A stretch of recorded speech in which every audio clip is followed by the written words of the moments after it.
सभी साथियों को प्यार भरा नमस्कार। जय हिंद। कैसे हैं आप सभी लोग? उम्मीद करता हूं अच्छे हैं, मस्त और स्वस्थ हैं और अपनी पढ़ाई को बिल्कुल अच्छे ढंग से जारी रख रहे हैं। एक बार फिर से स्वागत है आप सभी का आपके अपने परिवार में, नेवरी परिवार में। और स्वागत करने के लिए आपका होस्ट, आपका दोस्त विजेंद्र सिंह नेवरी। साथियों, आज की जो अपनी क्लास होने वाली है, ये क्लास सभी के लिए महत्वपूर्ण है। और सभी के अंदर क्यों कह रहा हूं मैं, लोक संस्कृति एवं कला रीट लेवल सेकंड। और रीट लेवल सेकंड में जैसा कि आपने कल देख ही लिया, विस्तृत पाठ्यक्रम आ ही गया है।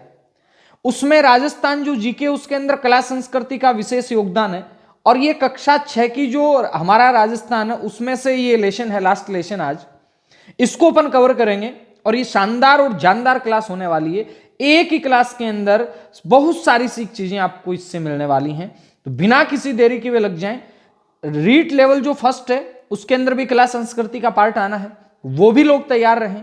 इस पार्ट में जितनी भी जानकारी है, उसके साथ जो एडिशनल इंफॉर्मेशन है, वो भी मैं आप तक पहुंचाने की पूरी कोशिश करूंगा। हाँ, राहत भरी खबर यह है कि जो रीट वाले, साइंस मैथ वाले, उनके लिए क्लास नहीं है। तो उनसे मेरा विशेष निवेदन, अगर कोई विद्यार्थी है, कई बार क्या होता है ना कि समय खराब होता है, मुझे वो फायदा नहीं चाहिए कि हाँ लाइव आ जाओ भाई, फटाफट से 2-4 लोग बढ़ेंगे ना। जो रीट लेवल साइंस मैथ के विद्यार्थी हैं, वो प्लीज अगर इस वीडियो को देख रहे हैं तो वो बिल्कुल एक बार हट जाएं।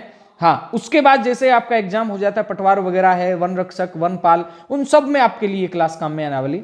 चलिए करते हैं क्लास को शुरू बिना किसी देरी के भी। पहले नंबर पे कहा जा रहा है, यहां पे क्या कहा जा रहा है देखिएगा। काव्या दिल्ली में हुई गणतंत्र दिवस परेड में भाग लेकर आज विद्यालय आई थी। प्रार्थना सभा में काव्या का स्वागत करते हुए उसे अपने अनुभव साझा करने हेतु आमंत्रित किया गया। काव्या ने बताया कि उसने वहां अनेक राज्यों के बच्चों के साथ रहने का अवसर मिला और उसने उनकी कला, संस्कृति, भाषा, खान पान, वेशभूषा, अनेक नई बातें जानी और अपनी राजस्थानी संस्कृति, कला, भाषा, खान पान, वेशभूषा आदि के संबंध में परेड के साथियों को जानकारी दी।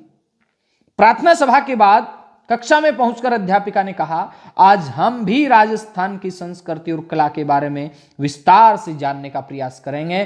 तो मित्रों, हम भी आज राजस्थान की जो कला संस्कृति है, इसके बारे में बातचीत करें। पहली बात कि राजस्थान में अनेक धर्म व संप्रदाय के लोग निवास करते हैं। जैसे राजस्थान में सर्वाधिक अगर निवास करने वाला धर्म है तो हिंदू है। हिंदू के बाद में मुस्लिम है। मुस्लिम के बाद में आगे और भी धर्म है। जैसे अपन कहते हैं हिंदू, मुस्लिम, सिख, ईसाई, जैन, बौद्ध, भाई भाई। ये एक नारा बना लीजिए आप। हिंदू 1 नंबर पे, मुस्लिम 2 नंबर पे, सिख 3 नंबर पे, 4 नंबर पे जैन है, 5 नंबर पे ईसाई हैं और 6 नंबर पे बौद्ध है। यानी राजस्थान में सबसे ज्यादा आबादी किसकी है? हिंदुओं की है। उसके बाद में किसकी है तो याद रखेंगे, मुस्लिम की है। उसके बाद में किसकी है? सिख है। उसके बाद में जैन है। उसके बाद में आपका ईसाई है। और उसके बाद में कौन सा? बौद्ध। सबसे कम कौन सा आबादी? बौद्ध की आबादी। चलो ठीक। उसके बाद ये कह रहे हैं कि राजस्थान में एक बड़ी संख्या आदिवासियों की है, जिनमें भील है, जिनमें मीणा है, सहरिया हैं, गरासियां हैं, डामोर हैं। ये प्रमुख रूप से। अब इनसे बनने वाले सामान्य जो प्रश्न है, नॉर्मल जो प्रश्न है, वो भी अपन लोग देख ही लेते। देखिएगा, ध्यान देंगे, हर एक छोटी छोटी चीजों से बड़े बड़े प्रश्न बनेंगे। मैं क्या कर रहा हूं, हर एक छोटी छोटी चीजों से बड़े बड़े प्रश्न बनने वाले हैं। अपन बात करते हैं सबसे पहले भील की। तो भील में आपको कुछ ही याद नहीं रखना, सिर्फ इतना याद रखना है कि भील है कहां पे। सबसे ज्यादा भील जनजाति जो है, ये कहां निवास करती है? तो साथियों गौर करेंगे, भील जनजाति उदयपुर में निवास करती है। सबसे ज्यादा भील कहां रहते हैं जी? तो आप कहेंगे सबसे ज्यादा भील उदयपुर में रहते हैं। दूसरी बात, भील से क्या प्रश्न बनाएंगे? राजस्थान की सबसे प्राचीन जो जनजाति, क्योंकि मानव संसाधन टॉपिक का तो वहां से प्रश्न आ सकते हैं। राजस्थान की सबसे प्राचीन जो जनजाति है वो कौन सी? भील। और इसी भील जनजाति के बारे में कहा जाता है वनपुत्र। कौन सी जनजाति जिसे अपन वनपुत्र कह सकते हैं? तो याद रखिएगा, भील जनजाति को वनपुत्र कहते हैं। एक कला संस्कृति में पढ़ेंगे अपन कि फाइरे फाइरे रणघोष, फाइरे फाइरे रणघोष किसका है? तो याद रखेंगे, जब ये युद्ध लड़ते हैं भील लोग, तब एक रणघोष करते हैं। रण का मतलब युद्ध, घोष का मतलब घोष करना, तो रणघोष करते हैं फाइरे फाइरे। और एक मैं कहता हूं फतेह फतेह। फतेह फतेह कौन करते हैं? अग्नि नृत्य जब होता है तो जसनाथी संप्रदाय के जो लोग हैं वो फतेह फतेह करते हुए अग्नि नृत्य करते हैं। फतेह फतेह करते हैं जसनाथी, और फाइरे फाइरे रणघोष ही किसका घोष है? भीलों का रणघोष है। फाइरे फाइरे क्या है? फाइरे फाइरे, याद रखेंगे। भील कहां है? उदयपुर के अंदर सबसे प्राचीन जनजाति है, और इनको वनपुत्र भी अपन कहते हैं। दूसरी बात मीणा। मीणाओं से क्या क्या प्रश्न बनाएंगे? मीणाओं में याद रखना है, मीणा जनजाति कहां निवास करती है? जयपुर में। चलो गुरुजी ठीक बात है। अगली बात याद रखेंगे, सबसे शिक्षित जनजाति, यानी जो जनजातियां हैं, इन जनजातियों में अगर आपसे प्रश्न आ जाए कि सबसे शिक्षित जनजाति कौन सी है, तो आपका उत्तर आएगा मीणा जनजाति सभी जनजातियों में सबसे शिक्षित जनजाति है। महत्वपूर्ण बात यही आपको याद रखनी है। बाकी मीणा है, मत्स्य वगैरह, मीन वगैरह, वो तो आप जानते हैं। इसके बाद सहरिया जनजाति। सहरिया जनजाति कहां रहती है? तो मित्रों याद करेंगे, सहरिया जो जनजाति है ये दक्षिण पूर्वी राजस्थान में। अब गुरुजी दक्षिण पूर्वी राजस्थान में कहां? तो याद रखेंगे दक्षिण पूर्वी राजस्थान में बारां में जो किशनगढ़ और शाहबाद तहसील हैं वहां पे स्पेशल ये जनजाति रहती है। सर्वाधिक शर्मीली जनजाति है, सभी जनजातियों में सबसे ज्यादा शर्मीली जनजाति यही, और इसी जनजाति को भारत सरकार ने आदिम जनजाति में शामिल किया है। यानी राजस्थान की ऐसी कौन सी जनजाति है जिसे भारत सरकार ने आदिम जनजाति समूह में शामिल किया है? तो आपका उत्तर आएगा सहरिया। कहां रहते हैं? दक्षिण पूर्वी राजस्थान में। दक्षिण पूर्वी राजस्थान बोलने का मतलब बारां में। कहां रहते हैं भाई साहब? दक्षिण पूर्वी, और दक्षिण पूर्वी बोलने का मतलब आप क्या समझेंगे? बारां के अंदर ये लोग रहते हैं। उसके बाद ग्रासिया। ग्रासियों से क्या प्रश्न बनाना है? ग्रासियों से अपने को प्रश्न बनाना है कि ग्रासिया जनजाति कहां रहती है? तो याद रखेंगे ग्रासिया जो जनजाति है ये सिरोही में निवास करती है। सिरोही भी आ सकता है, और प्रश्न में ऐसे भी आ सकता है कौन से राजस्थान में? दक्षिण पश्चिमी राजस्थान में ग्रासिया जनजाति रहती है। जैसे भी एक शब्द आया था फाइरे फाइरे, उसी प्रकार प्रश्न आ सकता है हावरी थावरी क्या है? हावरी थावरी ये ग्रासिया जनजाति का कृषि का रूप है। याद रखेंगे हावरी थावरी क्या है? ग्रासिया जनजाति का कृषि का जो रूप है वो हावरी थावरी। ग्रासिया जनजाति में विशेष बात, ये मोर को क्या मानते हैं? इनके लिए मोर है ये आदर्श पक्षी है। इनके लिए मोर क्या है? एक आदर्श पक्षी है। और जो नक्की झील है सिरोही के अंदर, वहां पे ये लोग क्या करते हैं? अपने पूर्वजों वगैरह का अस्थि विसर्जन वगैरह करते हैं। कहां पे? नक्की झील में। याद रखने वाली बात है, ये अपने पूर्वजों का अस्थि विसर्जन वगैरह कहां करते हैं? नक्की झील में करते हैं। तो नक्की झील इनके लिए कुंभ समान है। कहां पे? दक्षिणी राजस्थान में या दक्षिण पश्चिम में। तो ग्रासिया जनजाति दक्षिण पश्चिम। हावरी थावरी इनका रूप है, मोर को आदर्श मानते हैं। ये छोटी छोटी सी इनकी महत्वपूर्ण बातें। इसके बाद में डामोर जनजाति, ये कहां रहती है? हाँ, इसका स्क्रीनशॉट ले सकते हैं या लिख सकते हैं आप। चलें आगे चलते हैं।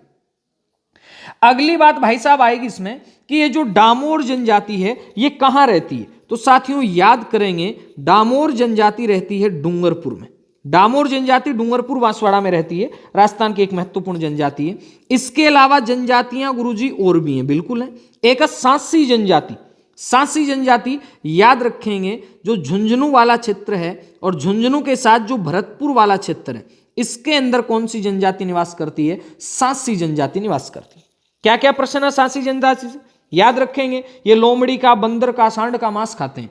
यानी ये लोग जो हैं ये लोमड़ी का, बंदर का और सांड का मांस खाते हैं। ठीक है, इतना याद रखना। कौन सी जनजाति? सांसी जनजाति के लोग ये चीज करते हैं। उसके बाद में एक जनजाति आती जिसका नाम आता कथोड़ी। कत्था एकत्रित करने वाली जनजाति कथोड़ी। वस्त्र भी पहनती है, उसको कहते हैं फड़का। कहां रहती है? ये उदयपुर में रहती है। उदयपुर के कौन से क्षेत्र में? कोटड़ा एवं झाड़ोल तहसीलों में। कोटड़ा एवं झाड़ोल तहसीलों में रहती है कौन सी? कथोड़ी। कथोड़ी जनजाति है ये दूध का सेवन नहीं करती है, तरल पदार्थों में, याद रखिएगा। कथोड़ी जनजाति है ये भी बंदर का मांस खा लेती है। कौन सी? बंदर का मांस खा लेती है। कौन सी जनजाति? कथोड़ी। कथोड़ी उदयपुर में, कोटड़ा एवं झाड़ोल तहसीलों। गुरुजी जनजाति तो और भी है, बिल्कुल। और भाई साहब कौन सी है? कंजर। कंजर में आपको एक ही बात याद रखना है, कंजर जनजाति कौन से क्षेत्र में रहती है? कंजर जनजाति कोटा बूंदी वाले क्षेत्र में रहती है। दक्षिण पूर्वी राजस्थान है ना अपना, वहां पे ये लोग मोर का मांस खाते हैं। मोर का मांस खाते हैं। जबकि अपन ने पढ़ा था कि जो आपका ग्रासिया सहरिया पढ़े थे, सहरिया जनजाति मोर का मांस नहीं खाती है, जबकि ये मोर का मांस खाते हैं कंजर। इनके जो मकान होते हैं बिल्कुल खुले हुए रहते हैं, मकानों के ये लोग ताला नहीं लगाते हैं, मकान इनके खुले हुए रहते हैं, ये महत्वपूर्ण बात है। ठीक है, कोटा बूंदी क्षेत्र में मोर का मांस खाते हैं, कंजर लोग हैं, और सबसे सुंदर होती हैं इनकी जो महिलाएं होती हैं, सबसे सुंदर जनजाति होती है कौन सी? कंजर। कौन सी? कंजर। ठीक है, अब बात करें अपन आगे कि राजस्थान में वेशभूषा है, रहन सहन, खान पान आदि में विविधता देखी जाती है। अब ये जो विविधता का स्वरूप है, उसके बाद करें कि राजस्थान की मातृभाषा, मां बोली के राजस्थान की राजस्थानी। राजस्थान के विभिन्न अंचलों में अनेक प्रकार की भाषाएं बोली जाती हैं, परंतु मुख्य रूप से राजस्थानी भाषा को दो रूपों में जाना जाता है। कितने रूपों में जाना जाता है राजस्थानी भाषा को? दो। राजस्थानी भाषा की जब बात चल पड़ी तो मैं कुछ एक यहां पर एडिशनल इंफॉर्मेशन आपको साथ साथ देता चलूंगा। पहली बात कि राजस्थानी भाषा का वैज्ञानिक अध्ययन किसने किया? याद रखेंगे साथियों, राजस्थानी भाषा का वैज्ञानिक जो अध्ययन है, ये करने वाला जो व्यक्ति है, ये है सर जॉन अब्राहम ग्रियर्सन। कौन है? Sir John Abraham Grierson. यानी राजस्थानी भाषा का वैज्ञानिक अध्ययन करने वाला व्यक्ति कौन है? Sir John Abraham Grierson. गुरुजी ने इन्होंने कोई पुस्तक लिखी थी क्या? बिल्कुल, इन्होंने एक पुस्तक लिखी थी, और इस पुस्तक का नाम था साथियों the linguistic survey of India. याद रखेंगे, the linguistic survey of India लिख लेंगे आप, जगह कम है इसलिए मैंने नहीं लिखा। The linguistic survey of India, ये पुस्तक किसकी है? सर जॉन अब्राहम ग्रियर्सन की। इन्होंने क्या किया? इन्होंने राजस्थानी भाषा का वैज्ञानिक अध्ययन किया। चलो अच्छी बात है। और राजस्थानी जो शब्द है ना, राजस्थानी शब्द भाषा के लिए प्रश्न आ सकता है कि ये जो अपने जब भारत की पूरी भाषाओं का अध्ययन किया, लिंग्विस्टिक सर्वे किया, तब ग्रियर्सन ने इस राजस्थानी भाषा के लिए राजस्थानी शब्द है ये दिया। किसने दिया? तो याद रखेंगे सर जॉन अब्राहम ग्रियर्सन ने। अपनी ये जो राजस्थानी भाषा है, इसी भाषा के बारे में कहा जाता है मरु भाषा। मरु भाषा, अब विशेषतः तो मरु भाषा का मतलब मारवाड़ हो गया, लेकिन इस मरु भाषा, स्क्रीनशॉट लेते चलिएगा, लिखते चलिएगा, इस मरु भाषा के बारे में एक तथ्य बनेगा कि राजस्थानी जो है इसे अपन क्या कह रहे हैं? इसे अपन मरु भाषा कह रहे हैं। चलो अच्छी बात है, मरुस्थल क्षेत्र आना चाहिए। लेकिन अब इस मरु भाषा का उल्लेख कहां मिलता है, यह महत्वपूर्ण बात है। तो याद रखेंगे, मरु भाषा का उल्लेख मिलता है कुवल्ले माला, यानी प्राचीन चीजें हैं, ये कोई नई नहीं है। और कुवल्ले माला लिखी किसने थी? कवि उद्योतन सूरी ने। यानी कवि उद्योतन सूरी द्वारा लिखित कुवल्ले माला के अंदर मरु भाषा का उल्लेख मिलता है। जो कुवल्ले माला ग्रंथ था वो 1835 के अंदर प्रकाशित हुआ था। अगली बात क्या बन सकती है? अगली बात साथियों ये बन सकती है कि ये जो राजस्थानी है, क्या इस राजस्थानी को संवैधानिक दर्जा है? क्या राजस्थानी भाषा को क्या संवैधानिक दर्जा दिया गया है? आप कहेंगे नहीं दिया गया। राजस्थानी भाषा को संवैधानिक दर्जा नहीं है। अपने संविधान की 8वीं अनुसूची में, अपने संविधान की 8वीं जो अनुसूची है उसमें 22 भाषाएं हैं, 22 भाषाएं हैं, लेकिन याद रखने वाली बात, इनमें राजस्थानी भाषा नहीं है, इनमें राजस्थानी भाषा नहीं। अगली बात अभी अपन देखें, हिंदी भाषा का दिवस कब मनाया जाता है? 14 सितंबर। तो राजस्थानी भाषा का दिवस याद रखेंगे, राजस्थानी भाषा का दिवस कब मनाया जाता है? अगर आपसे प्रश्न पूछ लिया जाए तो आप कहेंगे गुरुजी 21 फरवरी को मनाया जाता है। कितनी फरवरी को? 21 फरवरी को। अगर बात करें राजस्थानी भाषा का भारत में वक्ताओं की दृष्टि से कौन सा स्थान आता है? 7वां स्थान आता है। यानी राजस्थान से ऊपर 6 बोलियां हैं राजस्थान में, भारत में बोली जाने वाली। भारत में 7वां स्थान राजस्थानी का ही आता है। मायड़ बोली है, ये बोली ना बढ़ाण खातर कई बार आप क्लास के अंदर भी बोलना, तो ये बोली को आनंद ही लगे। क्यों है को नहीं? बताओ, है को नहीं? है नहीं, बस तो फिर तो आई बोली है भाई साहब। अब देखिएगा, अगली बात जो मैं आपको कहने जा रहा हूं, यानी राजस्थानी भाषा के अंदर ये जो यहां पे कहानी कही जा रही है, इसको एक मिनट देख लेते हैं अपन। ये देखिएगा, दो चीजें आ रही है, पूर्वी राजस्थान और पश्चिमी राजस्थान। पूर्वी राजस्थान और पश्चिमी राजस्थान। अब यहां देखिएगा महत्वपूर्ण बात क्या है, पश्चिमी राजस्थान के अंदर जो बोली है उसे कहा जाता है डिंगल, जबकि पूर्वी राजस्थान की बोली है, इसका साहित्यिक स्वरूप पिंगल। डिंगल है ये किसके द्वारा बोली गई या किसके द्वारा इसके ऊपर काम किया गया, ये चारणों के द्वारा काम किया गया। जबकि पूर्वी राजस्थान में जो पिंगल है इसके ऊपर काम किसने किया, बाटों ने काम किया। याद रखें, ये जो बोली है ये किस रूप में है, ये गीत रूप में है, गीतों के रूप में। जबकि साथियों बात करें अपन कि पिंगल जो है ये किस रूप में है, ये छंद रूप में है, छंद रूप में। अगली बात कि पश्चिमी राजस्थान की ये जो पिंगल डिंगल जो कह रहे हैं अपन, इसका उल्लेख कहां मिलेगा। अब महत्वपूर्ण बात है भाई साहब, ये महत्वपूर्ण, डिंगल का उल्लेख, यानी मैं यहां लिख सकता हूं इस डिंगल का उल्लेख कहां मिलेगा। काफी शानदार और जानदार प्रश्न है। ये मिलता है पिंगल शिरोमणि। अब पिंगल शिरोमणि में पिंगल का उल्लेख नहीं मिलता है, पिंगल शिरोमणि में डिंगल का उल्लेख मिलता है। और ये लिखा किसने, तो याद रखेंगे कवि जो कुशल लाभ थे उनके द्वारा ये लिखा गया ग्रंथ है पिंगल शिरोमणि, जिसके अंदर डिंगल का उल्लेख मिलता है। अब गुरुजी फिर पिंगल का उल्लेख कहां मिलता है, वो भी सुन लीजिए।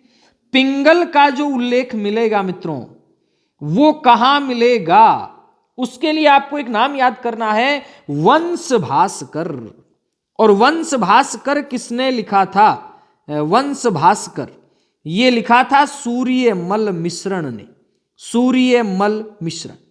यानी वंश भास्कर में किसका उल्लेख मिलेगा, पिंगल का, जबकि डिंगल का उल्लेख कुशल लाभ के द्वारा पिंगल शिरोमणि जो ग्रंथ लिखा गया इसके अंदर मिलेगा। अगली बात, पश्चिमी राजस्थान की जो बोली है इसका कौन सा अपभ्रंश है, ये गुर्जरी अपभ्रंश में है, जबकि पूर्वी राजस्थान वाली जो है ये सोरसेनी अपभ्रंश में है। ये महत्वपूर्ण बातें जो एग्जाम पॉइंट ऑफ व्यू से हैं, ये आपको याद कर लें। क्या क्या याद करना है देखिएगा, पश्चिमी राजस्थान में डिंगल, पूर्वी राजस्थान में पिंगल। पश्चिमी राजस्थान के अंदर आपका चारण, पूर्वी राजस्थान में भाट। पश्चिमी राजस्थान के अंदर आपका गीत रूप, ये छंद रूप। पश्चिमी राजस्थान का उल्लेख पिंगल शिरोमणि में, जबकि पूर्वी राजस्थान पिंगल का उल्लेख वंश भास्कर में। वंश भास्कर किसने लिखा, सूर्यमल मिश्रण ने, जबकि पिंगल शिरोमणि किसने लिखा, कुशल लाभ ने। अब अगली बात क्या आएगी देखिएगा, अगली बात ये आती है भाई साहब कि अपना जो पूर्वी राजस्थान की प्रतिनिधि बोली हैं ये कौन सी हैं और पश्चिमी राजस्थान की प्रतिनिधि बोलियां कौन सी हैं, ये भी महत्वपूर्ण बात है, देख लीजिए। पूर्वी राजस्थान की प्रतिनिधि बोलियों में ढूंढाड़ी, जयपुरी जिसे अपन कहते हैं, उसके अलावा हड़ौती, मेवाती और अहीरवाटी, ये पूर्वी राजस्थान की प्रतिनिधि बोलियां हैं। जबकि बात करें पश्चिमी राजस्थान की प्रतिनिधि बोलियों में मारवाड़ी है, मेवाड़ी है, वागड़ी है और शेखावाटी। ये है पश्चिमी राजस्थान की प्रतिनिधि बोलियां और ये है पूर्वी राजस्थान की प्रतिनिधि बोलियां। इनको अपन एक मैप बना के भी देख सकते हैं, मैप बना के भी देख ही सकते हैं। देखिएगा, जैसे मैंने कहा ये अपना राजस्थान का मानचित्र है,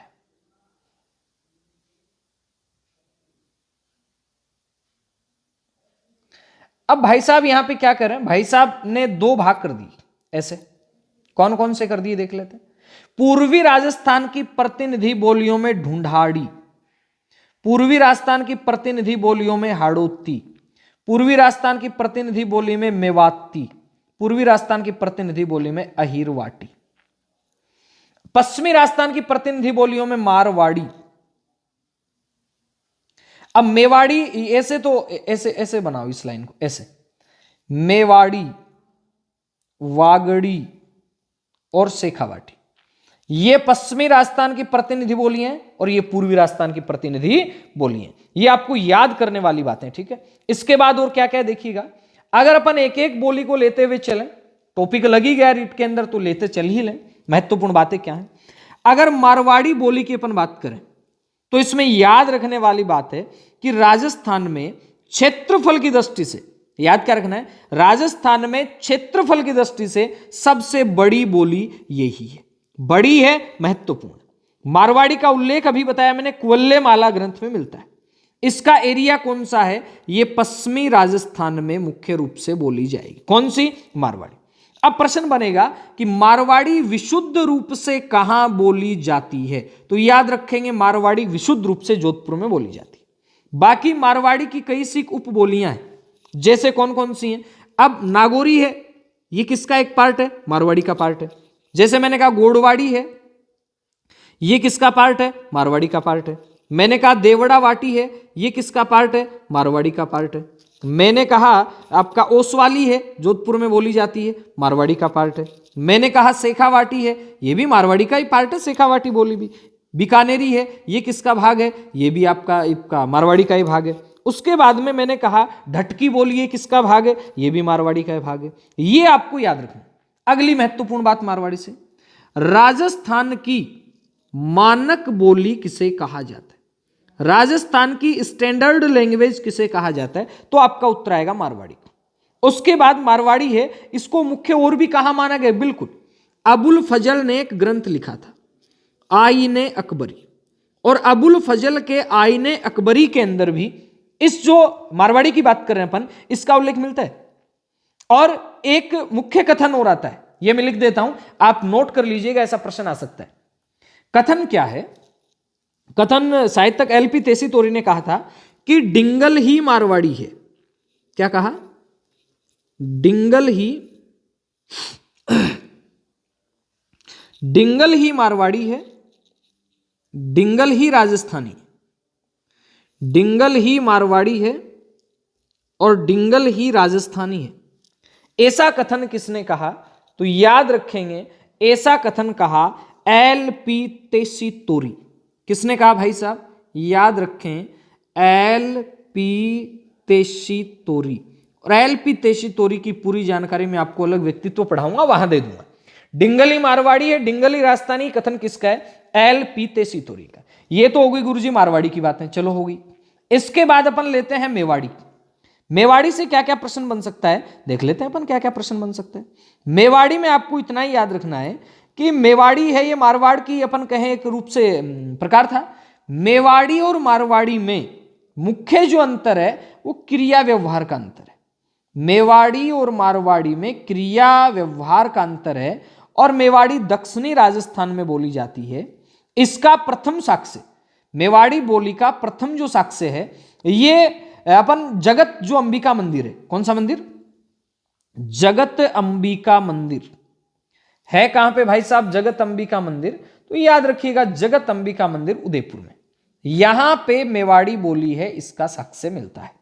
अगली बात, कुंभाकालीन जितने भी ग्रंथ हैं, कीर्ति स्तंभ, इनसे भी ज्ञात होता है कि ये जो क्षेत्र था इसके अंदर मेवाड़ी बोली जाती थी।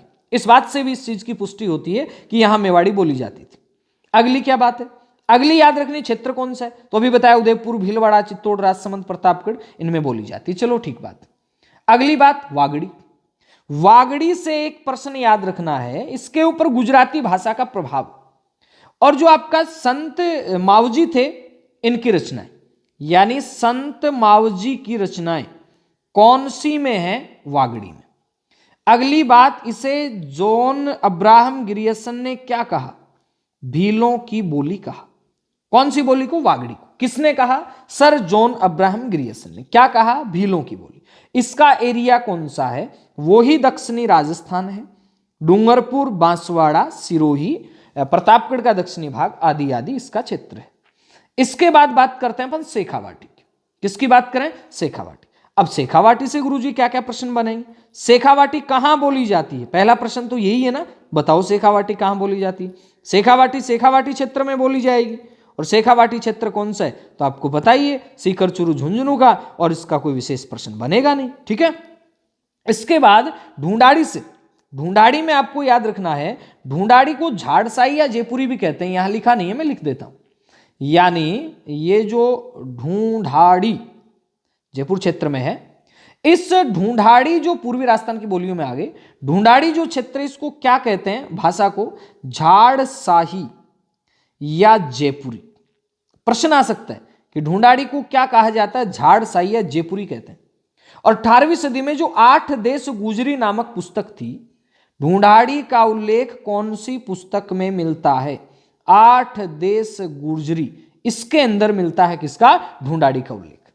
ढूंढाड़ी की उपबोलियां कौन कौन सी, तो ढूंढाड़ी में याद रखेंगे हड़ौती है, किशनगढ़ी है, तोरावाटी है, राजावाटी है, शाहपुरी है, चौरासी है, ये किसकी बोलियां हैं, ये आपका ढूंढाड़ी की।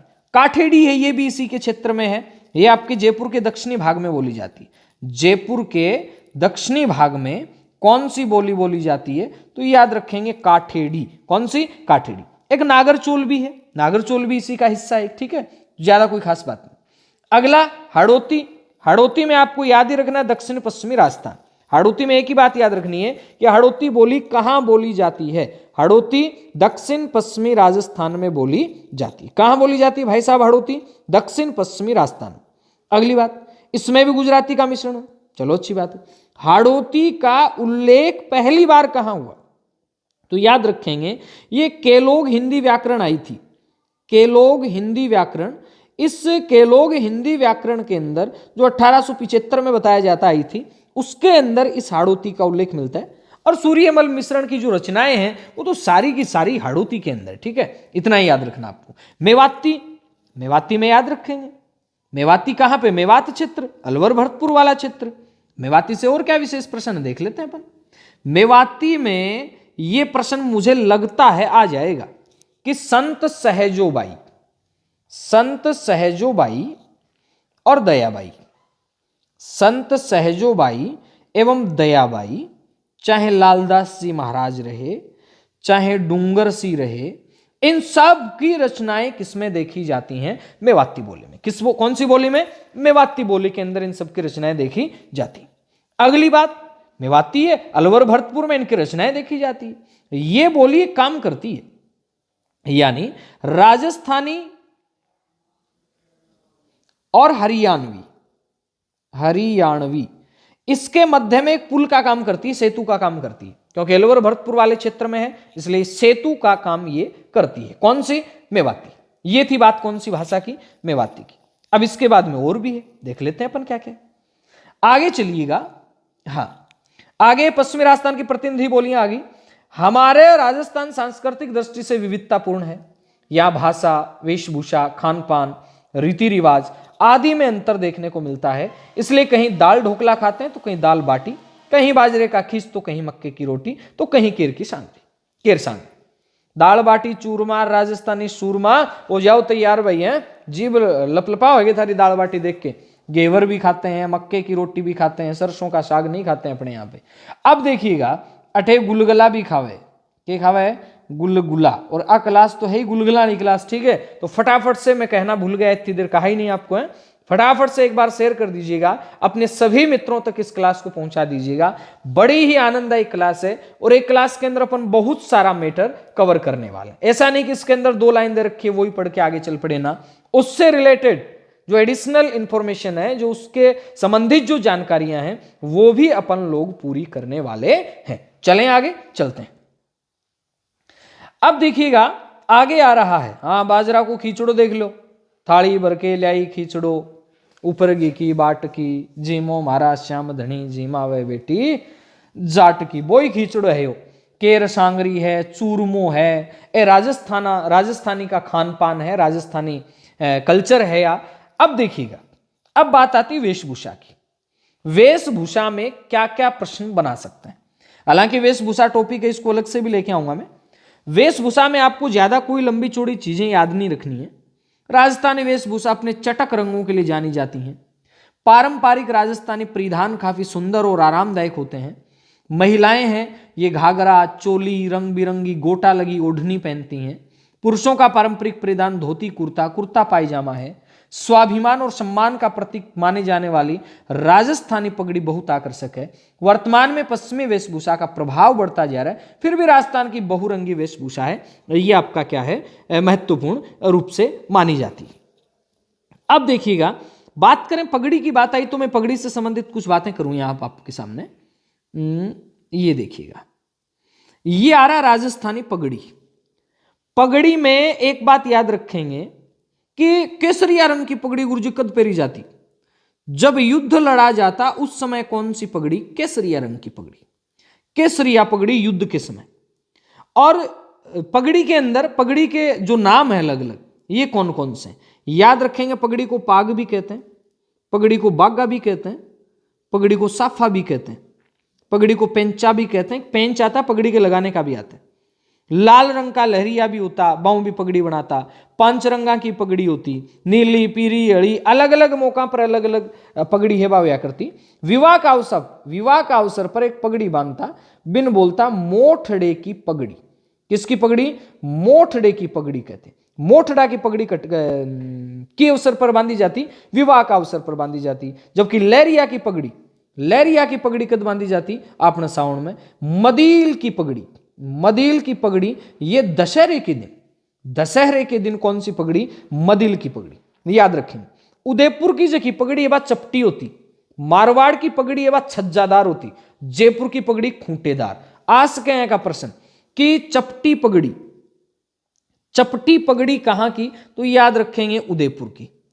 चपटी पगड़ी कहां की? उदयपुर की। उसके बाद प्रश्न आ जाए कि छज्जादार पगड़ी कहां की?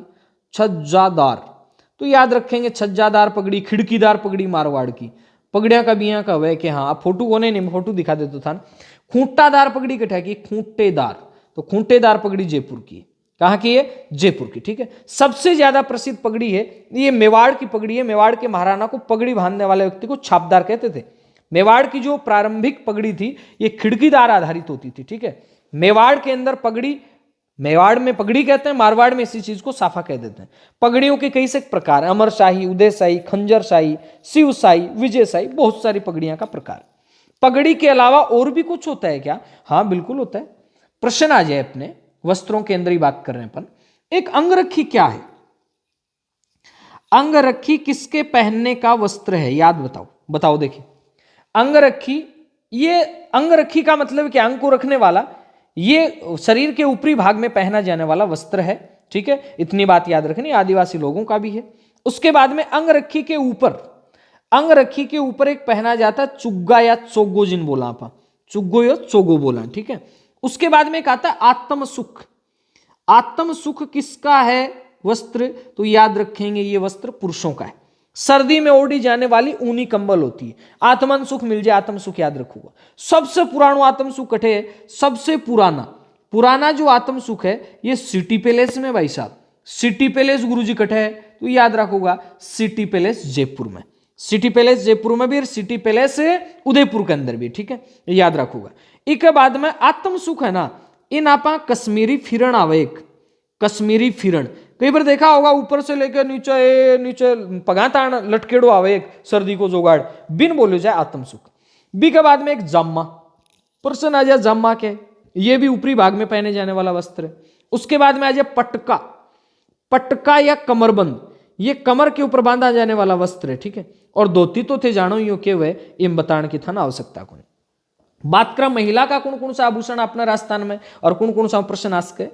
एक तो घाघरा प्रश्न आस्क है, वो एक प्रकार स्कर्ट को प्रकार है। स्कर्ट थोड़ा ऊपर पे हो जाए, घाघरो एडी ताण पे हो जाए, अति याद रखनी। और राजस्थान में 80 कड़ी को घाघरो है, कुछ गीत नहीं, वो भी एठा को प्रसिद्ध है। बाकी कोई खास बात है कुने घाघरा की। ओढ़नी की को है ओढ़नी ये भी महिलाओं का है। स्त्रियां ओढ़नी ओढ़ती हैं, अपने को पता ही है। अब ओढ़नी का मायने याद रखूंगा। एक प्रश्न आ जाए कि दामनी किसका प्रकार है? ये ओढ़नी का एक प्रकार है भाई साहब। पोमचा में भी बात कर लें। पोमचो है वो जखी जच्चा हुए, बोले तो प्रसूता, बिन पोमचो पहरा जा। पुत्र का जन्म पर एक मायने 2 पोमचा उसके, एक तो पीड़ो पोमचो याद रखूंगा। पीड़ो पोमचो की का जन्म पर पहरो जाए, बताओ देखा। एक वह थोड़ो गुलाबी पोमचो, दोनों एक तो पोमचा कैसा पीला, वैसे लिख ही देता हूं मैं ना, कलर करवा का चक्कर में गयो। पोमचा एक तो होता है पीला पोमचा पुत्र के जन्म पर, और गुलाबी पोमचा पुत्री के जन्म पर। गुलाबी पोमचा पुत्री के जन्म पर, पीला पोमचा पुत्र का जन्म पर। लहरियो जो हुए वो सावण के मायने पिरोजा। कुड़ती कांसड़ी थे जानो, शरीर के ऊपरी हिस्से में चूनरी चुनरी आप जानते ही हैं, अलंकारिक चित्र वगैरह लगे रहे, अलग अलग प्रकार की चुनरी भी आया करे। अचकन हो जानो यू तो केव है। बाकी आप जका वस्त्र है आका महीना आप अलग एक क्लास लेके आऊंगा। पोतियो के वह पोतियो, पोतियो पोता का पोतियो के ना, और एक कपड़ो वह छोटो कपड़ो, और एक आदिवासी लोग सिर के ऊपर भी बांधते हैं, इसको सफेद कपड़ा होता है, ठीक है, वो पोतड़ो अलग हुआ, वो पोतियो है, ठीक है। बी के बाद में पछेवड़ो के वह पछेवड़ा, पछेवड़ा है, ये सर्दी में बचाव के लिए पहना जाता है। गुग्गी पहले टावरान गुग्गी पिराता, ठीक है, मतलब एक कमल को बनार उड़ा देता, गुग्गी बोलता बिन। बिला का मायने एक लंगोटी को प्रकार है खोयतू, ये प्रश्न आए हुए हैं पेपर में। खोयतू क्या है? बिलों में लंगोटी का प्रकार है। भील जगह तंग धोती बांधे, भीलों द्वारा तंग धोती पहनी जाती है, उसे कहते हैं देपाड़ा, देपाड़ा, देपाड़ा, तंग धोती है देपाड़ा। नांदना के वह नांदना, नांदना है आदिवासी जगह महिला है, ए वस्त्र पहने बिकू नाम नांदना है, ठीक है। बी के बाद में कई साग तिलका, तिलका कौन पहनती हैं? तिलका, तिलका मुस्लिम महिलाएं पहनती हैं, तिलका मुस्लिम महिलाएं पहनती हैं, ठीक है। कच्छाऊ, कच्छाऊ ए जकी आदिवासी महिलाएं ए पेरे कच्छाऊ, ठीक है। कापड़ी, कापड़ी भी एक वस्त्र को प्रकार है आदिवासी लोगों को। और भी कई प्रकार छोटा मोटा। खूशनी, खूशनी के वह एक छोटो पजामी सीख वह बिन खूशनी बोल दे, ठीक है। फड़को के वह मराठी शैली में जकी अभी बात करा कथोड़ी जनजाति बाजू को वस्त्र पेरे बिन बोला फड़को, क्या बोला बिन? फड़को। चला आगे, चला।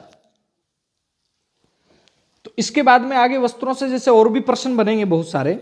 जैसे मान लेते हैं प्रश्न आ गया कि ज्वार भात की ओढ़नी, कौन सी ओढ़नी? ज्वार बात की ओढ़नी। क्लास लंबी चल लगी भाई आज की। ज्वार बात की ओढ़नी ये कौन पहनता है? तो याद रखेंगे आदिवासी महिलाएं पहनती। आदिवासी जो महिलाएं हैं ये ज्वार बात की ओढ़नी पहनती हैं। दूसरा प्रश्न आ जाएगी लहर बांत की ओढ़नी। लहर बांत की ओढ़नी ये कौन पहनती हैं? ये भी आदिवासी महिलाएं। उसके बाद में आ जाए केरी बांत की ओढ़नी। केरी बांत की ओढ़नी ये भी कौन है? आदिवासी। एक महत्वपूर्ण बात है तारा बांत की ओढ़नी। आदिवासी महिला की सबसे पसंदीदा ओढ़नी तारा बांत की ओढ़नी, आदिवासियों की सबसे लोकप्रिय ओढ़नी। उसके बाद में प्रश्न आ जाए कि पीरिया क्या है? पीरिया, एक मिनट, पीरिया किसे कहते हैं? विवाह के अवसर पर भील दुल्हे पीले रंग का वस्त्र धारण करते हैं, उसको पीरिया कहते हैं, ठीक है। अति बात याद रखनी। बी के बाद में प्रश्न आ जाए कि आपने गुलाबी रंग की ओढ़नी है आ है, बाकी विधवा महिलाएं हैं ये ओढ़नी पहनती हैं काले रंग की। ये शानदार सा प्रश्न है, आदिवासी क्षेत्रों में होता है ऐसा। उसे क्या कहते हैं? फटाफट से कमेंट करके बताइएगा। विधवा महिलाएं काले रंग की ओढ़नी पहनती हैं, उसको क्या कहते हैं? पहले से आप कितना जानते हैं बताइएगा जरा। विधवा महिलाएं जो पहनती हैं काले रंग की ओढ़नी उसे कहते हैं चीड़ का पोमचा। प्रश्न आ जाए कि चीड़ का पोमचा क्या है? विधवा महिलाओं द्वारा काले रंग की जो ओढ़नी पहनी जाती है उसको कहते हैं चीड़ का पोमचा। क्या कहते हैं उसको? चीड़ का पोमचा। प्रश्न आ जाए कि मुकेश क्या है? मुकेश, वस्त्रों से संबंधित बता रहा हूं भाई साहब मैं। मुकेश कोई व्यक्ति का नाम नहीं है, ये छोटी छोटी बिंदी की कढ़ाई, यानी मैं यूं कह सकता हूं कढ़ाई है। मुकेश क्या है? कढ़ाई है। छोटी छोटी बिंदियां हैं, इनकी कढ़ाई सूती कपड़े पे कर देते हैं, उसे कहते हैं मुकेश। क्या कहते हैं उसे? मुकेश कहते हैं। उसके बाद में प्रश्न आ जाए मुकेश के बाद में कि अपने राजस्थान के अंदर ये जो छिपे हैं कहाँ के प्रसिद्ध हैं? सांगानेर के जो छिपे हैं इनको नामदेवी छिपे कहते हैं। बाकी और भी कोई छोटे मोटे। किरण क्या है? किरण, किरण आज की बादला की झालर है बिन बोले किरण, ठीक है। लांपा क्या है? लांपा बताओ, देखा लांपू के कमेंट करके फटाफट बताओ लांपो के, लांपो किन बोले, ठीक है। यहाँ का साक छोटा छोटा सा प्रश्न है ये आपने आ सके है। चला आगे, चला। अब देखिएगा मनोरंजन के पारंपरिक साधन। पुराने समय में मनोरंजन के बहुत से साधन होते थे, आजकल तो बच्चे मोबाइल पे लिपटे रहते हैं, चिपटे रहते हैं। पहले मोबाइल को नहीं उनको, पहले क्या उनको? पहले ग्रामीण क्षेत्र में बच्चा गिल्ली डंडा खेलता, सितोड़ियों खेलता, घणो ही खेल थारो, लुखा छिपी खेलता, आंख मिचौनी, पोत ल्याऊं रे लुखजिया देखा है नी, घोड़ा दड़ी खेलता, मार दड़ी खेलता, जोरदार लागतो मंगरा मार बछीड़, लट्टू चक्कर खेलता, कंचा जखी अंटी बोलिया करा नहीं अपन कांच की कंचा ए खेलता, चौपड़ चौसर खेलता, चरबर खेलता, नर छारी खेलता। अब प्रश्न आ जाए कि चरबर किसका प्रकार है? ये पारंपरिक खेल का प्रकार है, राजस्थान की कला संस्कृति है। मारदड़ी किसका खेल का है? लुका छिपी किसका खेल का? चौपड़ चौसर खेल का, चरबर खेल का, नर छारी खेल का आदि जन समुदाय के लिए खेल थे। बाकी मनोरंजन के लिए सपेरे, कालबिलिया, मदारी, जादूगर, पतंगबाज, कठपुतली आदि के खेल होते थे। लोकनाट्य शैली में ख्याल, एल्ला, गौरी, तमाशा, तुर्रा कलंगी, रासदारी, रामलीला, दंगल, स्वांग, नोटंकी, भवई आदि भी खेल के साधन थे। अब आती काम की बात आगे। गणगौर, गणगौर से के प्रश्न बन सके? त्योहार की बात आ रही है कि त्योहार है गणगौर। पहली बात तो रंगीले राजस्थान का रंग बिरंगा त्योहार गणगौर है। गणगौर आता कब है? चैत्र शुक्ल तृतीया। ये महत्वपूर्ण बात है, प्रश्न आ जाएंगे सीधे सीधे कई दफा कि गणगौर का त्योहार कब मनाया जाता है? चैत्र शुक्ल तृतीया को। गणगौर का मतलब क्या है? गण का मतलब है शिव, गण को मतलब क्या है? शिव, और गौर को मतलब क्या है? पार्वती। यानी शिव और पार्वती के प्रेम का प्रतीक त्योहार है। कौन सा? तो याद रखेंगे गणगौर। शिव और पार्वती के प्रेम के प्रतीक का त्योहार कौन सा है? ये आपका गणगौर है। अगली बात, अखंड प्रेम को प्रतीक है। इस दिन कुंवारी कन्याएं हैं वो मनपसंद वर के लिए कामना करती हैं और गणगौर की सवारी निकाली जाती है। अब प्रश्न आ जाए कि गणगौर की सवारी कहां की प्रसिद्ध है? मान लो ऐसा प्रश्न आ गया आपके कि गणगौर की सवारी कहां की प्रसिद्ध है? सवारी कहां की प्रसिद्ध है बताओ? गणगौर की जो सवारी है ये जयपुर की प्रसिद्ध है। गणगौर की सवारी कहां की प्रसिद्ध है? जयपुर की प्रसिद्ध है। धिंगा गंवर भी आओ, धिंगा गंवर कहां की है? ये जोधपुर उदयपुर की प्रसिद्ध है। गुलाबी गणगौर कहां मनाई जाती है? प्रश्न आ जाए, गुलाबी गणगौर कहां मनाई जाती है? शानदार और जानदार प्रश्न बताएं आप। ओ गुलगुला टाइप कोई प्रश्न है मान लो थे, ठीक है ना। गुलाबी गणगौर कठे मनाई जावे? फटाफट से बताओ। गुलाबी गणगौर, गुलाबी गणगौर मनाई जाती है भाई साहब, याद रखेंगे। गुलाबी गणगौर राजसमंद में। कहां मनाई जाती है? राजसमंद में। कौन सी गणगौर? गुलाबी गणगौर। कहां पे? राजसमंद में। लेकिन इसमें महत्वपूर्ण बात यह है कि यह चैत्र शुक्ल पंचमी को मुख्य रूप से इसका पर्व मनाया जाता है। चैत्र शुक्ल पंचमी को, है ना। अब उसके बाद में प्रश्न आता है कि गणगौर का त्योहार कब चलता है? ये होलिका के दूसरे दिन से चल जाता है और 16 दिन तक इसका प्रोग्राम रहता है, गीत वगैरह चलते हैं, ठीक है। इतना याद रखना है। राजस्थान में सबसे ज्यादा गीत ये कौन से त्योहार पर गाए जाते हैं? गणगौर के दिन सबसे ज्यादा गीत गाए जाते हैं। अब बात याद रखनी, राजस्थान में सर्वाधिक गीत कब गाए जाते हैं? गणगौर के त्योहार पर राजस्थान में सबसे ज्यादा गीत गाए जाते हैं। कौन से त्योहार पर? गणगौर के त्योहार पर। तीज त्योहारा बावड़ी लेडूबी गणगौर। यानी त्योहारों का समापन कौन से त्योहार को माना जाता है? तो याद रखेंगे त्योहारों का समापन गणगौर को माना जाता है। किसको? गणगौर को। चल आगे, चल। गण और गौर पढ़ रहे होते। गण और गौर शब्द शिव पार्वती के सूचक हैं। शिव पार्वती की पूजा होती है, कहीं 3 दिन तो कहीं 4 दिन का उत्सव होता है और समस्त जिलों में यह त्योहार अत्यंत धूमधाम से मनाया जाता है।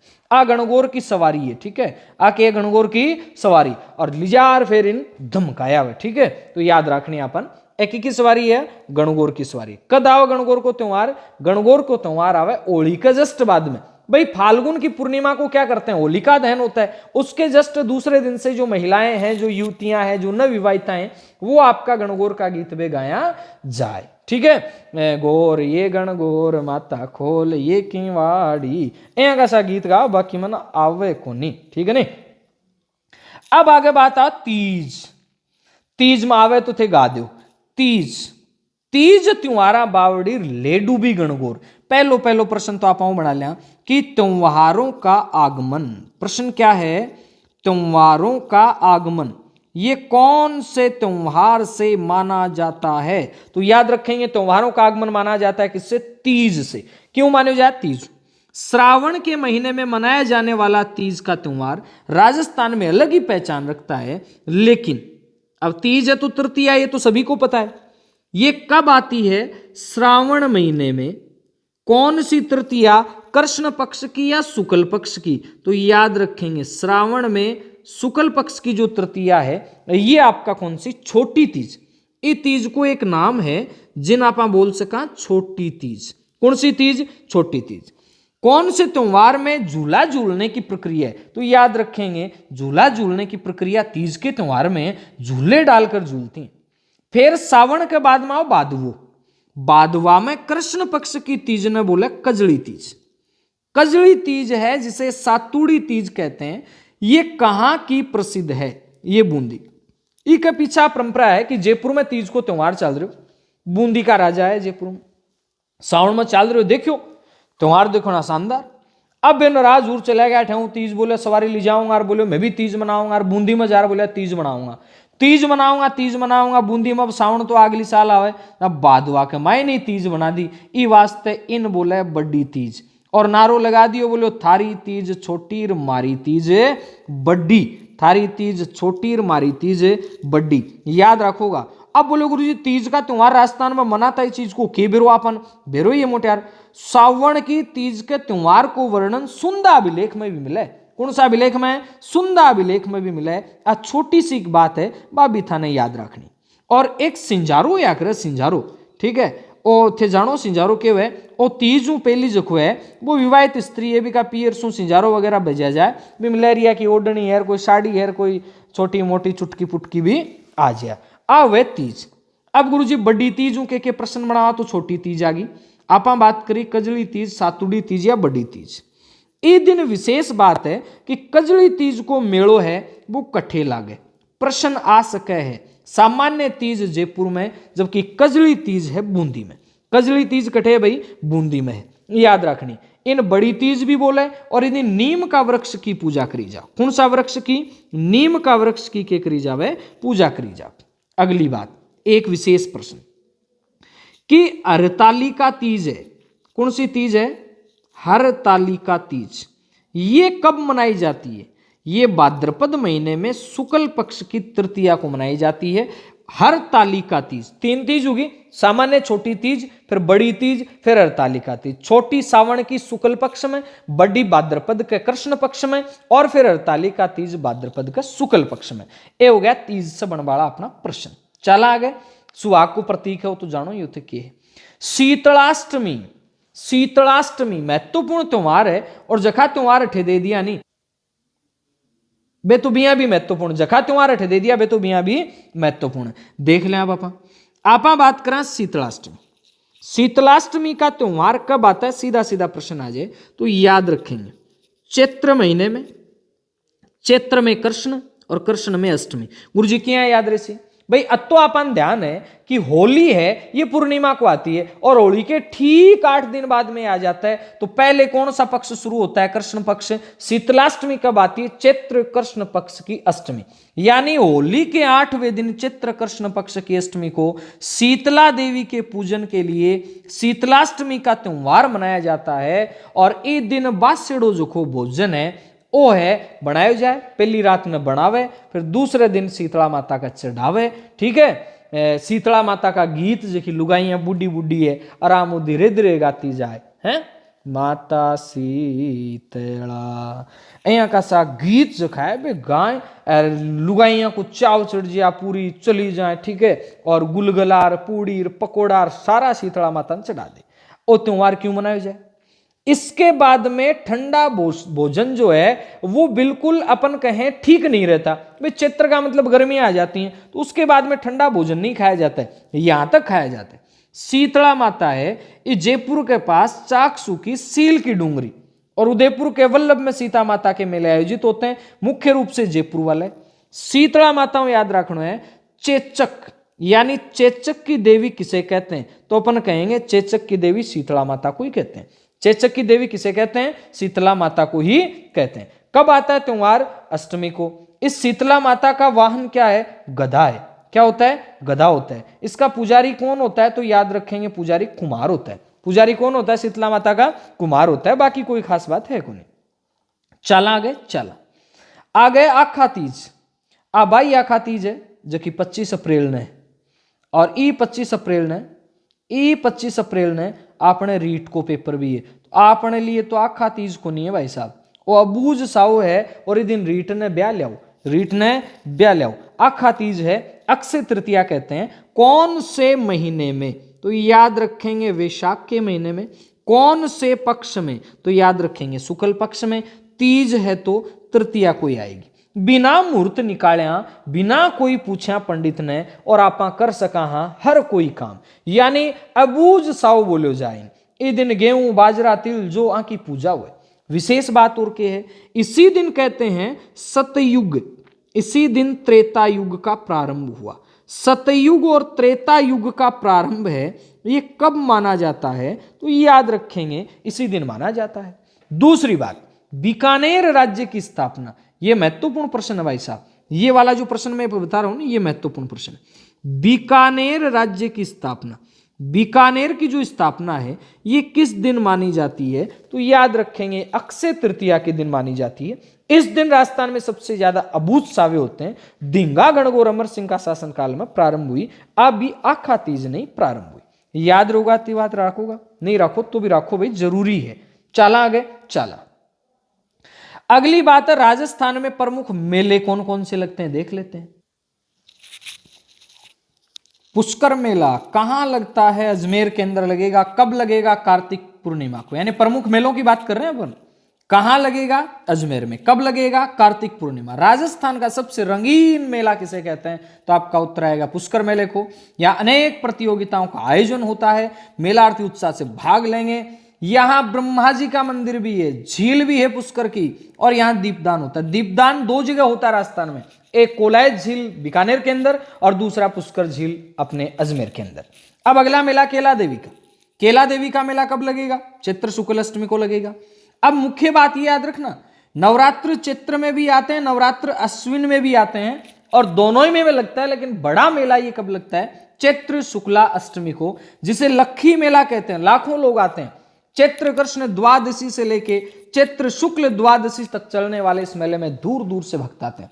एक महीने मेला चलता है पूरा पूरा, सॉरी एक महीने का नाम है, 15 दिन मेला चलता है, और 15 दिन में जो मुख्य जोत वगैरह ली जाती है वो चैत्र शुक्ल अष्टमी को। केला देवी का मेला लगता कहां पे, तो याद रखेंगे केला देवी का मेला है, ये भाई साहब यहां सवाई माधोपुर लिख रखा है,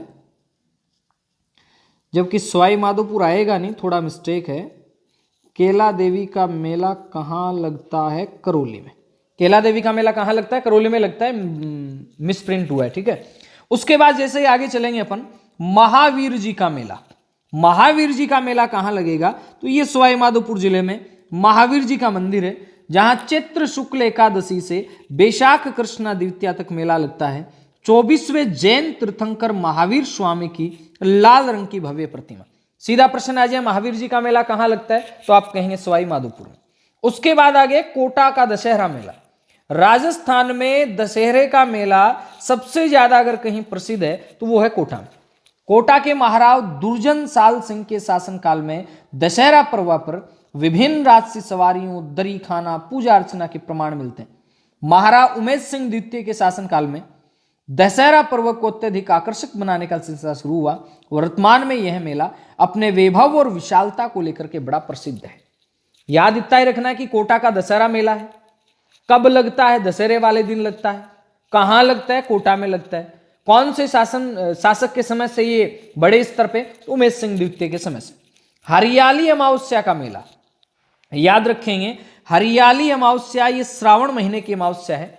उदयपुर में लगने वाले इस मेले की शुरुआत महाराणा फतेह सिंह ने 1899 में की। यहां प्रतिवर्ष हरियाली अमावस्या को भव्य मेला आयोजित किया जाता है।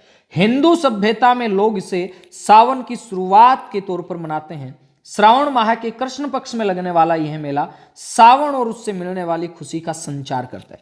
हरियाली अमावस्या का मेला कहां लगता है, तो याद रखेंगे उदयपुर के अंदर लगता है। कौन सी अमावस्या, हरियाली अमावस्या। कहां लगता है, उदयपुर में लगता है। कौन से महाराणा के समय से, फतेह सिंह के समय से इस मेले को लगाया जा रहा है। उसके बाद जैसे ही आगे चलेंगे अपन, फिर क्या क्या प्रश्न बनने वाले हैं देखिएगा। ख्वाजा मोइनुद्दीन चिश्ती का उर्स, ये भी अपने आप के अंदर एक मेला ही है भाई। ख्वाजा मोइनुद्दीन चिश्ती है, इनसे संबंधित जो बातें हैं वो इस मेले में कर लेंगे अपन लोग, ठीक है। अपने को इतना ही याद रखना है कि ख्वाजा मोइनुद्दीन चिश्ती ये ईरान से भारत में आए थे। इन्हें गरीब नवाज के नाम से जानते हैं। ये महत्वपूर्ण प्रश्न। अजमेर में इनकी दरगाह पूरे देश में लोगों की आस्था का एक केंद्र है। इस्लामिक कैलेंडर के अनुसार ये सबसे महत्वपूर्ण बात है कि ख्वाजा मोइनुद्दीन चिश्ती का उर्स यानी मेला ये कब लगता है? रज्जब महीने की पहली से छठी तारीख के बीच में।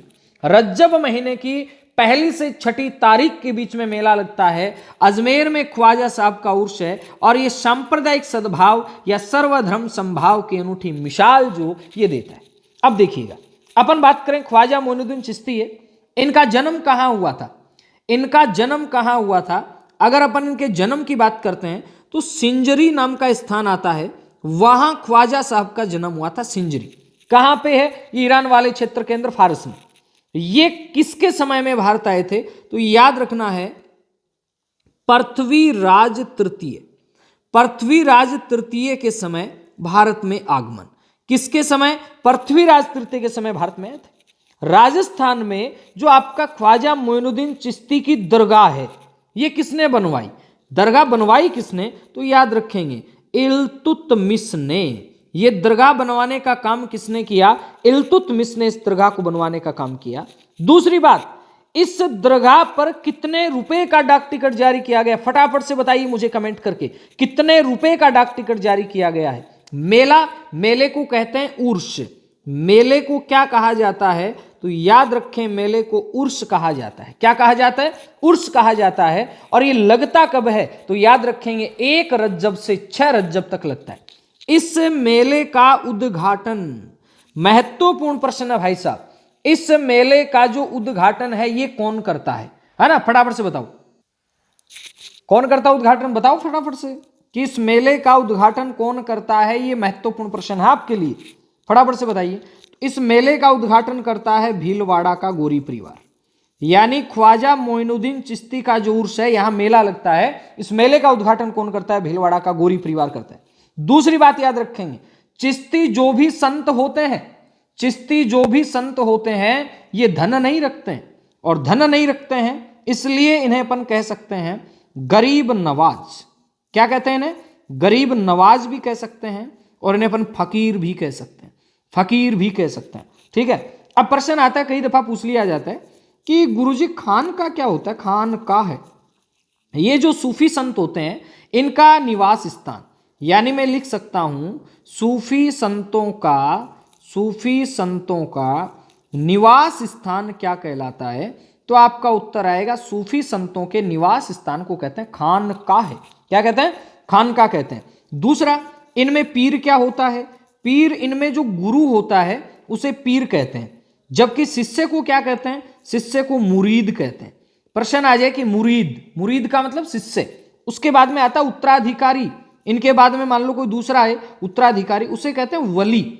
ये 3-4 शब्द याद रखिएगा। खान का क्या है? सूफी संतों का निवास स्थान है। पीर क्या है? गुरु है। मुरीद क्या है? शिष्य है। वली क्या है? उत्तराधिकारी है। अब जब गुरु शिष्य की बात चल पड़ी तो अपन कर लेते हैं कि ख्वाजा मोइनुद्दीन चिश्ती साहब जो थे, इनके गुरु कौन थे? इनके भी कोई गुरु तो होंगे ना। तो याद रखेंगे इनके गुरु शेख हजरत उस्मानी। कौन थे? शेख हजरत उस्मानी। यानी याद रखेंगे ख्वाजा मोइनुद्दीन चिश्ती साहब के गुरु कौन थे? शेख हजरत उस्मानी। कौन थे? शेख हजरत उस्मानी थे। अगली बात कि यहां पर ख्वाजा मोइनुद्दीन चिश्ती की दरगाह में जामा मस्जिद का निर्माण किसने करवाया? जामा मस्जिद का निर्माण शाहजहां ने करवाया था। जामा मस्जिद का निर्माण किसने करवाया यहां पे? तो याद रखेंगे शाहजहां ने यहां पे जामा मस्जिद का निर्माण करवाया। ये थी बातें किससे जुड़ी हुई? अपने ख्वाजा मोइनुद्दीन चिश्ती के उर्स से जुड़ी हुई। कुछ अतिरिक्त बातें थी तो मैंने सोचा आपको बताई दी जाए। कैसी लग रही है क्लास? अगर अच्छी लग रही तो आप क्लास को शेयर जरूर कर दीजिएगा। लंबी हो रही है मुझे भी पता है, लेकिन जरूरी है, अब टाइम नहीं बचा इतना कि अपन एक क्लास को 2 टुकड़ों में करें, ठीक है। फटाफट से शेयर कर दीजिएगा, अधिक से अधिक लोगों तक ये क्लास पहुंच जानी चाहिए। चले चलते हैं आगे। अब आ गया था बेणेश्वर का मेला। प्रश्न बनेगा बेणेश्वर के मेले में पहला ये कहां लगता है? तो याद रखेंगे ये मेला डूंगरपुर में लगता है। कब लगता है? माघ पूर्णिमा को लगता है। कौन सी नदियों के संगम पर लगता है? माही, जाखम और सोम नदियों के संगम पर। और इसी मेले को, बेणेश्वर का जो मेला लगता है, इसे आदिवासियों का महाकुंभ कहा जाता है। बेणेश्वर मेले को क्या कहते हैं? आदिवासियों का महाकुंभ कहा जाता है। ये मुख्य बात आपको याद रखनी है। उसके बाद आता है करणी माता का मेला। कहां लगेगा जी? बीकानेर में लगेगा। देशनोक में करणी माता का मेला लगता है इस मंदिर के अंदर। करणी माता बीकानेर शासकों की अधिष्ठात्री देवी है। इस मंदिर की विशेषता यह है कि यहां काले और सफेद चूहे अत्यधिक संख्या में विचरण करते हैं। प्रश्न आ जाएगा कि सफेद चूहों के लिए, लगभग प्रश्न यही आ जाता है, सफेद चूहों के लिए कौन सी देवी जानी जाती है? करणी माता। कहां पे मंदिर है? बीकानेर में मंदिर है भाई साहब। कहां पे? बीकानेर में। मेला लगता है, बिल्कुल मेला लगता है भाई साहब करणी माता। कहां? बीकानेर। बीकानेर बोले तो देशनोक। कहां पे? देशनोक। इसके बाद में नेक्स्ट बात आती है, हारे का सहारा बाबा श्याम हमारा। कौन सा? हारे का सहारा बाबा श्याम हमारा। बोले तो आप समझ जाइए, खाटू श्याम जी। खाटू श्याम जी जिसे अपन कहते हैं शीश का दानी। कौन से ऐसे देवता हैं जिन्हें शीश का दानी कहा जाता है? खाटू श्याम जी महाराज की। बोलो एक बार खाटू श्याम जी महाराज की जय हो। है गठे मंदिर, और मंदिर सीकर में। कहां पे भाई साहब? सीकर में। फाल्गुन का जो शुक्ल पक्ष है, यहां 10वीं से लेकर द्वादशी तक मेला आयोजित होता है। कहां पर? खाटू श्याम जी है कठे सीकर में। के बोला है? शीश को दानी। कौन सा जिला में? सीकर में। याद रख वाली बात है। उसके बाद आगे चलते हैं अपन बाबा रामदेव जी का मेला। अब रामदेव जी के मेले से क्या क्या प्रश्न बनाते हैं देखते हैं। बाबा रामदेव का मेला जैसलमेर जिले में लगता है, पोखरण कस्बे में, रुणीचा नामक स्थान पर। भाद्रपद माह के शुक्ल पक्ष की द्वितीया से एकादशी तक यह मेला लगता है और सांप्रदायिक सद्भाव का अपने आप के अंदर सबसे बड़ा मेला है। कहां लगता है? रुणीचा। कहां पे है? पोखरण। पोखरण बोले तो जैसलमेर। इसके बाद में आता गलियाकोट का उर्स। प्रश्न बनेगा गलियाकोट के उर्स। रामदेव जी की बातें अभी आगे डिटेल आ रही है लोक देवताओं में, वहां पढ़े। गलियाकोट का उर्स कहां पे? डूंगरपुर। सागवाड़ा तहसील के गलियाकोट कस्बे में फकरुद्दीन मौला की मजार है, जिसे मजार फकरी कहते हैं। यह महत्वपूर्ण प्रश्न है। मजार फकरी किसे कहते हैं? तो आपका उत्तर आएगा मजार फकरी कहते हैं गलियाकोट वाले क्षेत्र को, गलियाकोट को कहते हैं। और ये कौन से संप्रदाय का है? ये शानदार प्रश्न बन रहा है। ये दाऊदी बोहरा जो संप्रदाय है उसकी आस्था का एक महत्वपूर्ण केंद्र है, सागवाड़ा तहसील में गलियाकोट कस्बे के अंदर डूंगरपुर में। गलियाकोट याद रखेंगे। रमकड़ा उद्योग कहां का प्रसिद्ध है? गलियाकोट का प्रसिद्ध है। अन्य मेले कौन कौन से लगते हैं? अन्य मेलों के अंदर देख लीजिएगा, जीर्ण माता का मेला लगता है, अलवर में भर्तरी का मेला लगता है, जयपुर में डिग्गी कल्याण जी का मेला लगता है, परबतसर में अपना पशु मेला लगता है तेजा जी का, बाड़मेर में गोगा जी का मेला है, बाकी और भी। अब बात आती है लोक देवता संत कौन कौन से प्रमुख उनकी बातें कर ले अपन। नंबर 1 पे आ रहे हैं गोगा जी महाराज। इनको 5 पीरों में माना जाता है। कई दफा प्रश्न आता है निम्नलिखित में से 5 पीरों में कौन एक नहीं है? तो 5 पीर कौन से हैं? तो याद रखेंगे आप। याद इतनी बात रखनी है, गोरा गोरा पहाड़ा में। कौन सा पहाड़ा में? गोरा गोरा पहाड़ा में पंच पीर निवास करे। गोरा गोरा पहाड़ा में पंच पीर निवास करे। गोरा गोरा पहाड़ा में पंच पीर निवास करे। गो से गोगा जी, रा से रामदेव जी, पै से पाबू जी, ऐसे अड़बू जी, मैं से मेहा जी, मैं से मेहा जी, मैं से मेहा जी। ये 5 पीर है। 5 पीर में ये देवता है। तो तेजा जी, देवनारायण जी, ये 5 पीर हम शामिल कोने। कई दफा प्रश्न आ जावे है यहाँ को भी, तो याद रखूगा। अब देखो जी, आप एक एक न लेके चला। नंबर 1 गोगा जी से क्या प्रश्न बनेंगे? गोगा जी कौन से वंश से संबंधित हैं? नंबर 1 बात, चौहान वंश से। किससे? चौहान वंश। गोगा जी को क्या क्या कहा जाता है देख लेते। गोगा जी को जाहर पीर कहते हैं, जाहर पीर। गोगा जी को जाहर पीर के साथ और भी कहते हैं क्या? सांपों का देवता। किसका देवता? सांपों का देवता। किसे कहते हैं? गोगा जी को कहते हैं। और गुरुजी नागराज किसे कहते हैं? गोगा जी को कहते हैं। और गुरुजी गोगा पीर किसे कहते हैं? गोगा जी को कहते हैं। और गोगा बप्पा, गोगा बप्पा किसे कहते हैं? गोगा जी को। गोगा नवमी कब आती है? भाद्रपद कृष्ण पक्ष की नवमी को। गोगा मेड़ी है कहां पे? हनुमानगढ़ में। भाई कृष्ण पक्ष याद रखना है। गोगा मेड़ी है कहां पे? हनुमानगढ़ में। गोगा जी का जन्म कब हुआ था? 1003 ईस्वी। कई जगह विक्रम संवत भी लिख देते हैं। गोगा जी का जन्म स्थान कहां हुआ था? तो याद रखेंगे ददरेवा, ददरेवा, ददेरवा, ददरेवा एक ही बात है कहां पे? चूरू में। कहां पे? चूरू के अंदर। इनके पिताजी का नाम क्या था? तो याद रखेंगे जेवर जी चौहान। पिता इनके जयवर्जी थे, माता इनकी बाछल दे, बाछल दे, बाछल, बाछल क्या है, बाछी, बाछी, गाय गाय, गाय गाय गोगो, गाय गाय गोगो, गाय गाय गोगो, बाछी बाछी गाय गाय, गाय गाय गोगो, याद रखना।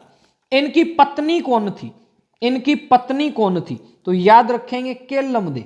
इनकी पत्नी कौन थी, केल्लमदे थी, कोल्लूमंड की राजकुमारी थी।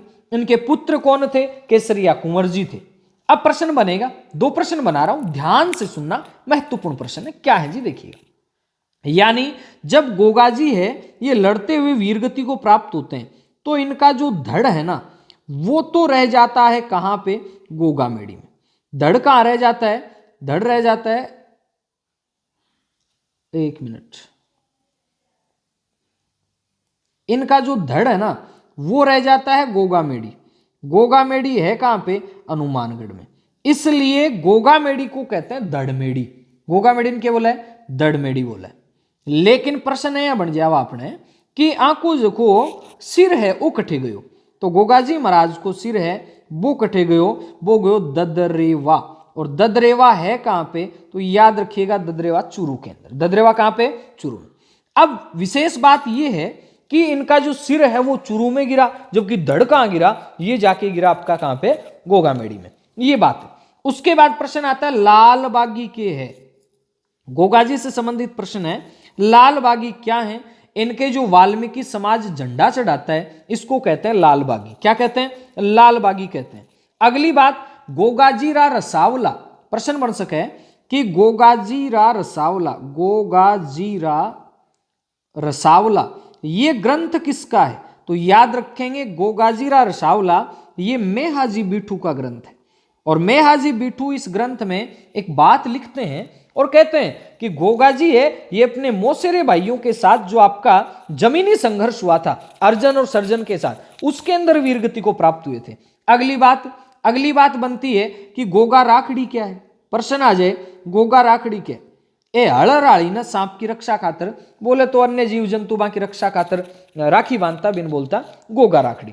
गोगामेड़ी को निर्माण कण करवाए, गोगामेड़ी का निर्माण है ये फिरोज शाह तुगलक के समय हुआ था। गोगामेड़ी का निर्माण फिरोज शाह तुगलक के समय हुआ, लेकिन वर्तमान जो स्वरूप है ये किसने दिया, तो याद रखेंगे महाराजा गंगा सिंह ने। वर्तमान स्वरूप किसने दिया, महाराजा गंगा सिंह ने। और गोगामेड़ी जो है ना, तुगलक का नाम आते ही याद रखेंगे आप, ये मकबरे नुमा बनी हुई है। गोगामेड़ी किस टाइप में बनी हुई है, मकबरे नुमा बनी हुई है। और इसके दरवाजे पे लिखा हुआ बिस्मिल्लाह। क्या लिखा हुआ है, बिस्मिल्लाह। कायम खानी जो मुसलमान हैं ये इनको अपना पूर्वज मानते हैं। इनके समय मुस्लिम आक्रांता कौन सा आया था, गजनवी आया था। और जानकवी ने एक रचित कविता लिखी थी कि कायम खां रासो, उसमें गोगाजी गजनवी के साथ युद्ध करते हुए वीरगति को प्राप्त होते हैं, ऐसा कहा जाता है। इनका प्रतीक चिन्ह क्या है, सर्प है। इनकी मूर्ति है वो भाला लिए हुए घुड़सवार के रूप में इनकी मूर्ति आती, किनकी, गोगाजी की। अब गोगाजी के बाद में अपन बात करते हैं तेजाजी महाराज की। तेजाजी से क्या क्या प्रश्न बन सकते हैं, तेजाजी के बारे में खूब प्रश्न है। तेजाजी के बारे में गीत ही गणाई चले, ठीक है। सांपों का देवता, तेजाजी के संदर्भ में पहला प्रश्न है सांपों का देवता। दूसरी बात गोरक्षक देवता। हालांकि जितने भी अपने लोक देवता हुए हैं ये लगभग ही गायों की रक्षा करते हुए हैं, लेकिन स्पेशल तेजाजी के बारे में गोरक्षक देवता। इन्हें कहा जाता है काला बाला का देवता, काला बाला का देवता। प्रश्न आ जाए काला बाला का देवता तेजाजी। इन्हें कहा जाता है कृषि कार्यों का उपकारक देवता। प्रश्न आ जाए कृषि कार्यों का उपकारक देवता किसे कहते हैं, तो याद रखिएगा कृषि कार्यों का उपकारक देवता ये तेजाजी महाराज को कहते हैं। किसे कहते हैं, तेजाजी। चलो ये बात तो होगी, तेजाजी का उपनाम हो गया सांपों का, गोरक्षक, काला बाला। ये प्रश्न महत्वपूर्ण है कि काला बाला का देवता किसे कहते हैं, तेजाजी महाराज को कहते हैं। कृषि कार्यों का उपकारक देवता किसे कहते हैं, तेजाजी महाराज को कहते हैं। अगली जो बात महत्वपूर्ण आएगी वो ये आएगी साथियों, ध्यान देंगे। गोधन की रक्षा करते हुए तो सुन लिया, भाद्रपद शुक्ल पक्ष की दशमी को प्रबस्त्र में मेला लगता है, अच्छी बात है। और भी तो प्रश्न है ना कि तेजाजी की जन्म स्थली कौन सी है, खड़नाल है। कहां पे, खड़नाल, नागौर में इनका जन्म हुआ। इनके पिताजी का नाम क्या था, ताहड़जी। ताहड़जी जाटा का पिता है, राजकुंवरियां की माता ही, राजकुंवरियां की माता ही। और पेमल दे इनकी पत्नी का नाम आता है। पेमल दे कौन थी, इनकी पत्नी थी। जो अजमेर से थी। गोत्र कौन सा था? दोल्या था। अब तेजाजी के प्रमुख स्थल आते हैं, कौन कौन से आते हैं देख लीजिएगा। प्रश्न बनेगा नंबर 1, खड़नाल। खड़नाल क्यों पूजा जाता है? जन्म स्थली। नंबर 2, पनहेर, ये अजमेर के अंदर आता है, यहां पे इनका ससुराल है, इसलिए इनकी पूजा होती है। उनके बाद में नंबर 3, बांसी दुगारी। प्रश्न आ सकता है कि तेजाजी की कर्म स्थली किसे कहा जाता है? तो आपका उत्तर आएगा बांसी दुगारी को तेजाजी की कर्म स्थली कहा जाता है। अगला चौथा प्रश्न आएगा सेंदरिया। प्रश्न आ जाएगा कि सेंदरिया कहां पे? सेंदरिया अजमेर के अंदर, बांसी दुगारी बूंदी में। भाई यहां पे क्या हुआ था? यहां पे इनको सर्प ने डस लिया था अजमेर के अंदर। उसके बाद में सुरसरा यहां वीरगति को प्राप्त हुए थे, ये भी अजमेर में। बांसी दुगारी में कर्म स्थली। प्रश्न आता है कई दफा कि तेजाजी की कर्म स्थली कौन सी है? तो याद रखेंगे बांसी दुगारी। तेजाजी के पुजारी को क्या कहते हैं? घोड़ला कहते हैं। प्रश्न आ जाए आपसे कि तेजाजी का पुजारी क्या कहलाता है? तो याद रखेंगे घोड़ला कहलाता है, घोड़ला। ठीक है, तेजा दशमी है, ये भाद्रपद शुक्ल पक्ष की दशमी को आती है। इनके थान पे प्रतीक क्या है? घुड़सवार है, हाथ में भाला लिए हुए। तेजा टेर क्या है? तेजाजी का गीत गाया जाए, बिन बोला तेजा टेर। तेजाजी की घोड़ी को क्या नाम हो? तेजाजी की घोड़ी को नाम हो लिल्लण सिणगारी। लिल्लण सिणगारी की घोड़ी को नाम हो तेजाजी को। तेजाजी वीरगति को कब प्राप्त होते हैं? ये तो आप बचपन से सुनते आ रहे हैं। लाछा गुजरी की गायों को मेर की मीणाओं से छुड़ाते हुए ये वीरगति को प्राप्त हो जाते हैं। इसके बाद में प्रश्न आता है पाबूजी। पाबूजी से क्या क्या प्रश्न बनेंगे याद रखें। पाबूजी को ऊंटा का देवता बोले। पाबूजी मंड उनका मुख्य स्थान है। पाबूजी का जीवन चरित्र दिखाया गया, बिल्कुल दिखाया गया। पाबूजी के पिता का नाम क्या था? धांधड़जी राठौड़। पाबूजी के पिता का नाम क्या था? धांधड़जी राठौड़। ये कौन थे? ये पाबूजी के पिता थे। धांधड़जी राठौड़ कौन थे?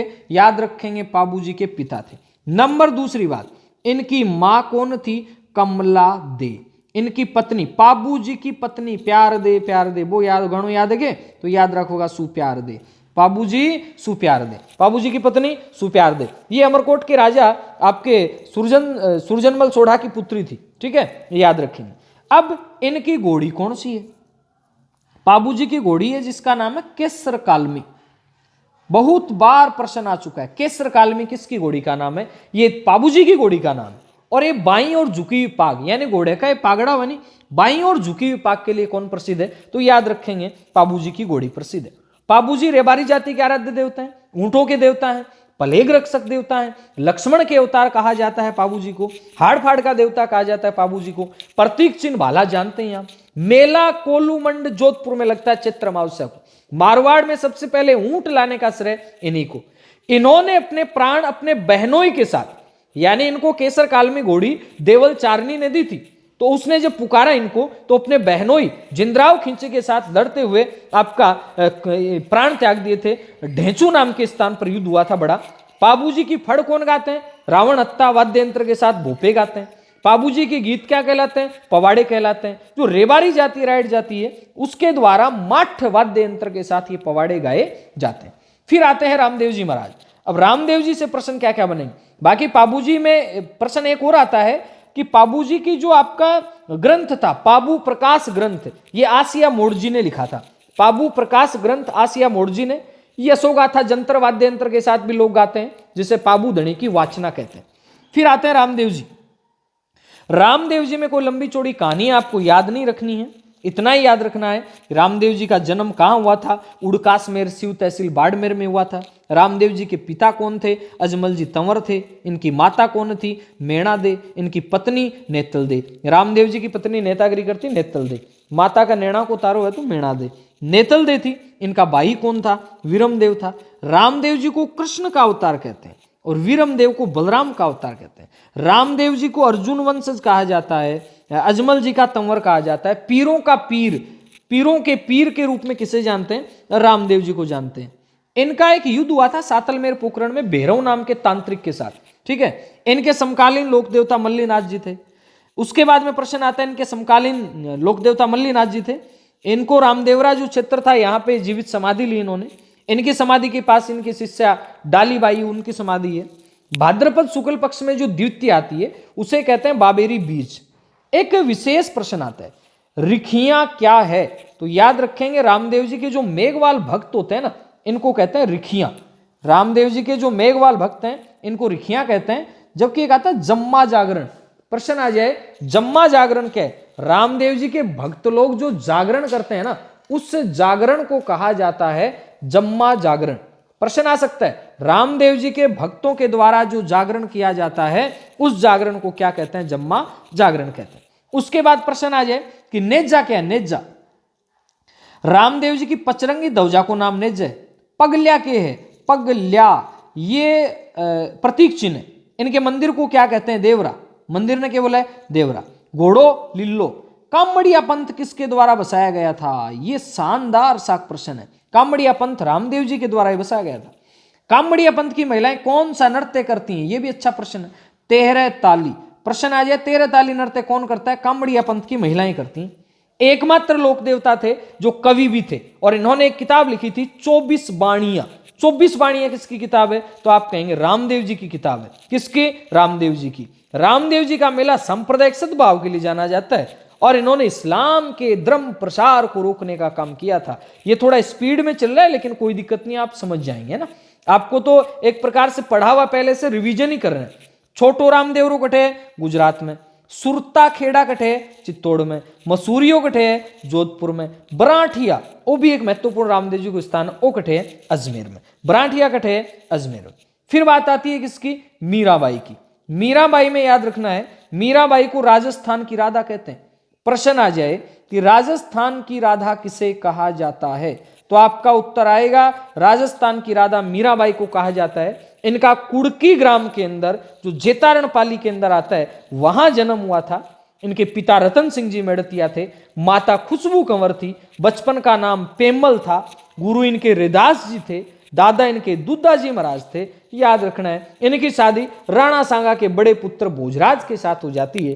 तभी तो चलता है ना कि मीरा जनमी मेड़ता परणादी नागौर। आगमन आओ को नहीं थे सुन लोगा, ठीक है, यानी सॉरी परणादी चित्तौड़, ठीक है। मीरा जन्मी मेड़तार परणादी चित्तौड़। तो चित्तौड़ के अंदर बोले तो मेवाड़ जो राजवंश था वहां इनकी शादी हो जाती है। लेकिन कुछ समय बाद में जो आपके भोजराज थे वो युद्ध में कहीं काम आ जाते हैं। उसके बाद से मीरा है वो कृष्ण भक्ति में लीन हो जाती है। और विशेष बात जो याद रखनी है कि कृष्ण भक्ति में लीन रहते हुए मीरा ने ग्रंथ लिखे थे। इन ग्रंथों से प्रश्न आएंगे भाई साहब। प्रश्न आएगा नरसिंह मेहता की हुंडी की को ग्रंथ है? मीरा को। पदावली, मीरा पदावली ये भी मीराबाई का है। गीत गोविंद भी किसका है? मीराबाई का है। टीकारी गोविंद भी किसकी है? मीराबाई की है। नरसिंह जीरो मायरो ओ ब्रज भाषा का माइन है। रत्ना खाती से मीरा जी ने इसको ब्रज भाषा में करवाया था। मीरा संग्रहालय कहां पे है? मेड़ता नागौर में। और मीरा ने अपना अंतिम समय कहां बिताया था? तो याद रखेंगे मीरा ने अपना अंतिम समय है ये द्वारिका गुजरात में बिताया, और वहीं पे आपका कृष्ण भक्ति के अंदर लीन होते हुए प्राण त्याग दी। किसकी बात कर रहे हैं? मीरा जी की। अब मीराबाई तक अपन ने बात कर ली। मीराबाई के बाद में आगे और क्या क्या बातें वो भी अपन देख लेते हैं। तो मीराबाई में सामान्य बातें याद रखनी अपने को कि मीराबाई को क्या कहते हैं? राजस्थान की राधा कहते हैं। और मीराबाई है मेड़तिया राठौड़ वंश में जन्म लिया, कुड़की ग्राम मेड़ता। ये मेड़ता जागीर में आता था, लेकिन अभी बताया आपको था कहां पे, तो याद रखिएगा जेतारण तहसील पाली के अंदर। अब इसके बाद में आगे बात करें अपन कि मीराबाई के बाद में क्या कोई राजस्थान में और भी है क्या? कोई बिल्कुल है, यानी एक नाम और लूंगा मैं, जिसे वागड़ की मीरा कहते हैं। क्या कहते हैं? जिसे वागड़ की मीरा कहा जाता है। याद रखिएगा, यानी आपसे प्रश्न आ जाए कि वागड़ की मीरा किसे कहते हैं, तो वागड़ की मीरा किसे कहते हैं? फटाफट से उत्तर दीजिएगा आप। वागड़ की मीरा कहते हैं गौरी बाई को। वागड़ की मीरा किसे कहते हैं? गौरी बाई को कहते हैं। इनका जन्म डूंगरपुर के अंदर हुआ था, और राजा शिव सिंह जी ने डूंगरपुर में बाल मुकुंद मंदिर भी बनवाया है। राजस्थान में और भी महिला संत हुई हैं, जैसे कौन कौन सी देख लेते हैं अपन। हाँ, क्लास को शेयर जरूर कर दीजिएगा। राजस्थान में अन्य जो महिलाएं संत हैं वो कौन कौन सी अपन बात करें। जैसे एक आता है संत रानाबाई। आपसे प्रश्न ऐसे आ सकता है कि संत रानाबाई का संबंध कहां से है? ये हरनावा। हरनावा कहां पे है? हरनावा नागौर के अंदर है। संत रानाबाई। प्रश्न आएगा संत नन्ही बाई, इनका संबंध कहां से है? संत नन्ही बाई ये खेतड़ी रियासत से संबंधित थी। उसके बाद में प्रश्न आएगा कि करमेती बाई, ये भी संत रही हैं, ये कहाँ से हैं? ये भी नागौर से हैं। उसके बाद में एक दयाबाई संत आती हैं, दयाबाई। प्रश्न आ जाए कि संत दयाबाई का संबंध कहाँ से है? अलवर से। दया बोध ग्रंथ, विनय मालिका इनकी रचना इन्होंने की थी। सहजोबाई, इनका संबंध कहाँ से है? तो याद रखेंगे सहजोबाई का संबंध भी कहाँ से है? अलवर से। दयाबाई, सहजोबाई, इनका संबंध कहाँ से है? अलवर से। चलें आगे चलते हैं। अब देखिएगा आगे बात आती है संत दादू जी की। किसकी? संत दादू दयाल। दादू दयाल से क्या क्या प्रश्न बनते हैं फटाफट से बता दीजिएगा। पहली बात कि दादू दयाल के जन्म स्थान को लेकर के विद्वानों में एक राय नहीं है। 1585 ईस्वी के अंदर फतेहपुर सीकरी में इन्होंने अकबर से भेंट की और फिर राजस्थान में आकर के भक्ति का प्रसार करते रहे। 1603 ईस्वी में आमेर के पास नारायणा नाम का गांव है, यहां पे इन्होंने अपनी देह त्याग दी। इसके अलावा मतभेद तो है जन्म को लेके, लेकिन इनका जन्म सामान्यतः कहाँ माना जाता है? तो याद रखेंगे इनका जन्म माना जाता है अहमदाबाद में। गुरुजी अहमदाबाद कहाँ पे? अहमदाबाद गुजरात में। अब राजस्थान में इन्होंने उपदेश कहाँ दिया? तो याद रखेंगे सांबर क्षेत्र में। अंतिम समय कहाँ पे? तो याद रखेंगे नारायणा गांव में। और यहीं पर इनकी क्या बनी हुई है? तो याद रखना यहीं पर इनकी समाधि बनी हुई। प्रश्न आ जाए कि राजस्थान में दादू पंथियों की प्रमुख पीठ कहां पे है? तो आपको एक ही बात याद रखनी है, समाधि बनी हुई है, इसका मतलब राजस्थान में दादू पंथ की प्रमुख पीठ भी कहां पे होगी? नारायणा में। दादू जी को क्या कहा जाता है? साथियों गौर करना, दादू जी को कहा जाता है राजस्थान का कबीर। राजस्थान का कबीर किसे कहा जाता है? संत दादू जी को कहा जाता है राजस्थान का कबीर। इनके उपदेश क्या कहलाते हैं? तो याद रखेंगे इनके उपदेश दादू वाणी कहलाते हैं। कौन सी भाषा में लिखे गए हैं? तो याद रखना है इनके उपदेश ढूंढाड़ी भाषा के अंदर लिखे गए। कौन सी भाषा में? ढूंढाड़ी भाषा के अंदर। इसके बाद फिर प्रश्न आ जाएगा, इसका स्क्रीनशॉट ले सकते हैं आप। जन्म कहाँ हुआ? अहमदाबाद के अंदर। इन्हें क्या कहते हैं? राजस्थान का कबीर कहते हैं। इनको दादू वाणी इनके ग्रंथ हैं, ढूंढाड़ी भाषा में है। समाधि स्थल कहाँ? नारायणा गांव जयपुर में। प्रमुख पीठ कौन सी है? नारायणा गांव के अंदर। आगे बात आती है दादू जी से कि दादू जी जो है इनके उपदेशों का ग्रंथ एक और आता है जिसे कहते हैं अलख स्तुति प्रकाश। प्रश्न बनेगा अलख स्तुति प्रकाश किसके उपदेशों का ग्रंथ है? दादू जी। दादू जी के टोटल शिष्य थे कितने? 152 शिष्य थे। और 152 में से 52 जो शिष्य हैं इन्हें कहा जाता है 52 स्तंभ। 52 स्तंभ किसके शिष्य हैं? तो याद रखेंगे ये दादू जी के। प्रश्न आ जाए कि अलख दरीबा ये किस संप्रदाय से संबंधित है? तो खो दरीबा नहीं है तांबे वाला, अलख दरीबा है। क्या है? अलख दरीबा। दादू पंथियों का जो सत्संग स्थल है इसे कहते हैं अलख दरीबा। क्या कहते हैं इसे? अलख दरीबा। दादू पंथियों का जो सत्संग स्थल है इसे अलख दरीबा। और रीट वालों सुन लो ध्यान लगा के, आपके लिए तो रामबाण है, बाकी कला संस्कृति तो हर परीक्षा में आती ही आती है। इसके बाद में अपन बात करें दादू जी से संबंधित, क्योंकि कोई भी प्रश्न छोड़ना नहीं है भाई साहब, यहां आ गया उसको छोड़ना ही नहीं। दादू पंथ की कितनी शाखाएं हैं? गुरुजी दादू पंथ की अगर शाखाओं की बात करते हैं तो दादू पंथ की 5 शाखाएं। नंबर 1 शाखा कौन सी? नंबर 1 शाखा है जिसका नाम है विरक्त शाखा। नंबर 2 शाखा कौन सी है? खालसा। नंबर 3 शाखा कौन सी है? खाकी। नंबर 4 शाखा कौन सी है? नागा।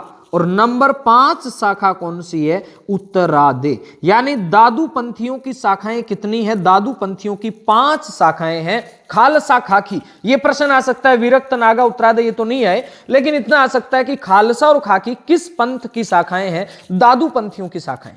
दादू जी के प्रमुख शिष्य भी थे। दादू जी के प्रमुख शिष्य थे, उनके अंदर 52 शिष्य थे वो तो थे, लेकिन एक मुख्य शिष्य आता रज्जब जी। दादू जी का एक मुख्य शिष्य जिनका नाम आता रज्जब जी। और रज्जब जी जो थे ना, रज्जब जी, संत रज्जब जी के दोहे भी चलते हैं क्या? बताओ देखे चलते हैं तो। रज्जब जी आजीवन दुल्हे के वेश में रहे। भाई साहब शादी करने जा रहे थे और रास्ते में दादू जी के उपदेश सुन लिए और बोले ना शादी करेंगे नहीं। और तब से लेके जब शादी करने को जा रहे थे रास्ते में दादू जी के उपदेश सुने और दादू जी को गुरु बना लिया। बोलो दादू तू जाने यार भाई, तेरो काम जाने, अब मैं तो ब्याह को नहीं कराणू। मैं तो ब्याह नहीं कराना है। अब नयो गानो है नहीं कि मैनू ब्याह कराना तेरे नाल, बताओ की को गानो है, तो वो तो नटी दियो बोलो मैं ब्याह नहीं कराना, आपा ब्याह नहीं करा, आपा तो कुंवारा ही घूमस्या, लेकिन दुल्हा का वेश में घूमते रहियो। ओ महत्वपूर्ण प्रश्न है, दुल्हे के वेश में घूमते रहे कौन, तो याद रखेंगे रज्जब जी थे। ऐ को ना करियो भाई, ऐ को काम को नहीं करो, आप दुल्लो बन गया तो ब्याह करा ही लेना है, लेकिन तब तक नौकरी नहीं, तब तक छोकरी नहीं, ब्याह तो जना ही वगो जना नौकरी लाग जाओगा। दादू जी से कहा बे तो आपके रज्जब जी शिष्य बना ली और दुल्हा का वेश में घूमता रिया। तो प्रश्न क्या बना, प्रश्न ये बना कि आजीवन जो दुल्हे के वेश में घूमते रहे वो कौन थे, दादू जी थे। चलो ठीक बात है। इसके बाद में प्रश्न आएगा, इन्हीं के प्रमुख शिष्य थे जिनका नाम था सुंदरदास। सुंदरदास भी दादू जी के शिष्य थे जो नागा मत के प्रवर्तक थे। इनमें दादू पंथियों में सर्वाधिक साहित्यों की रचना सुंदरदास ने की थी, 42 ग्रंथ लिखे थे भाई साहब।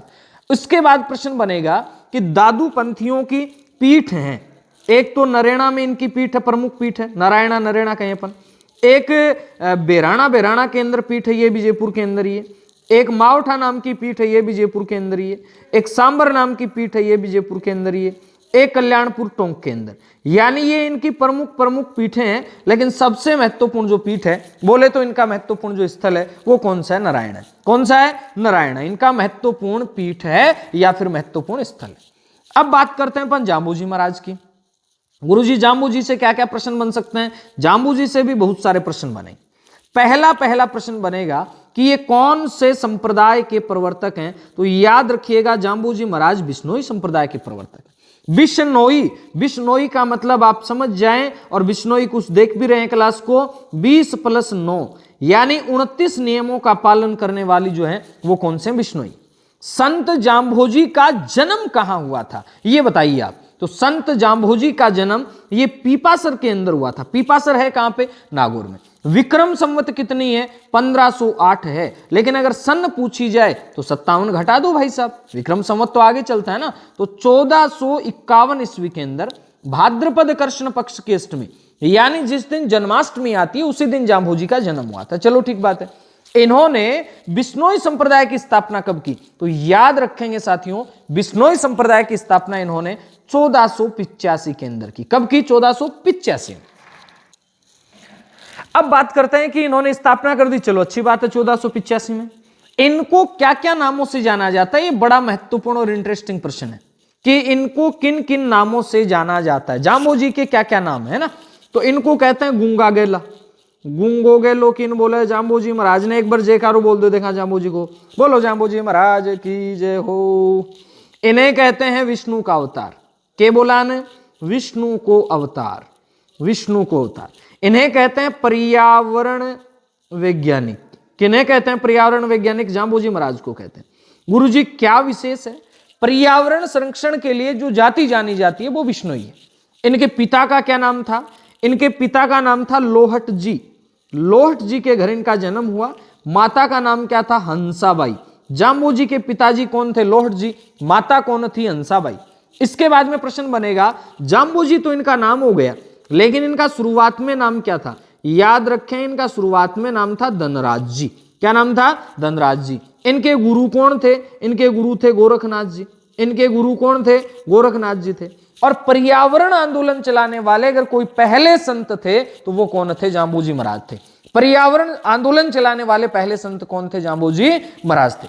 इसके बाद प्रश्न बनेगा नेक्स्ट जाम्बू जी से कि जाम्भोजी का जन्म पीपासर नागौर में हुआ, लेकिन जाम्भोजी की जो कर्म स्थली रही ये कौन सी रही, तो कर्म स्थली में याद रखेंगे समराथल है। कहां पे भाई साहब, समराथल। तो समराथल जो दोरा है ये बीकानेर के अंदर है, जो किसकी प्रमुख कर्म स्थली रही, सॉरी।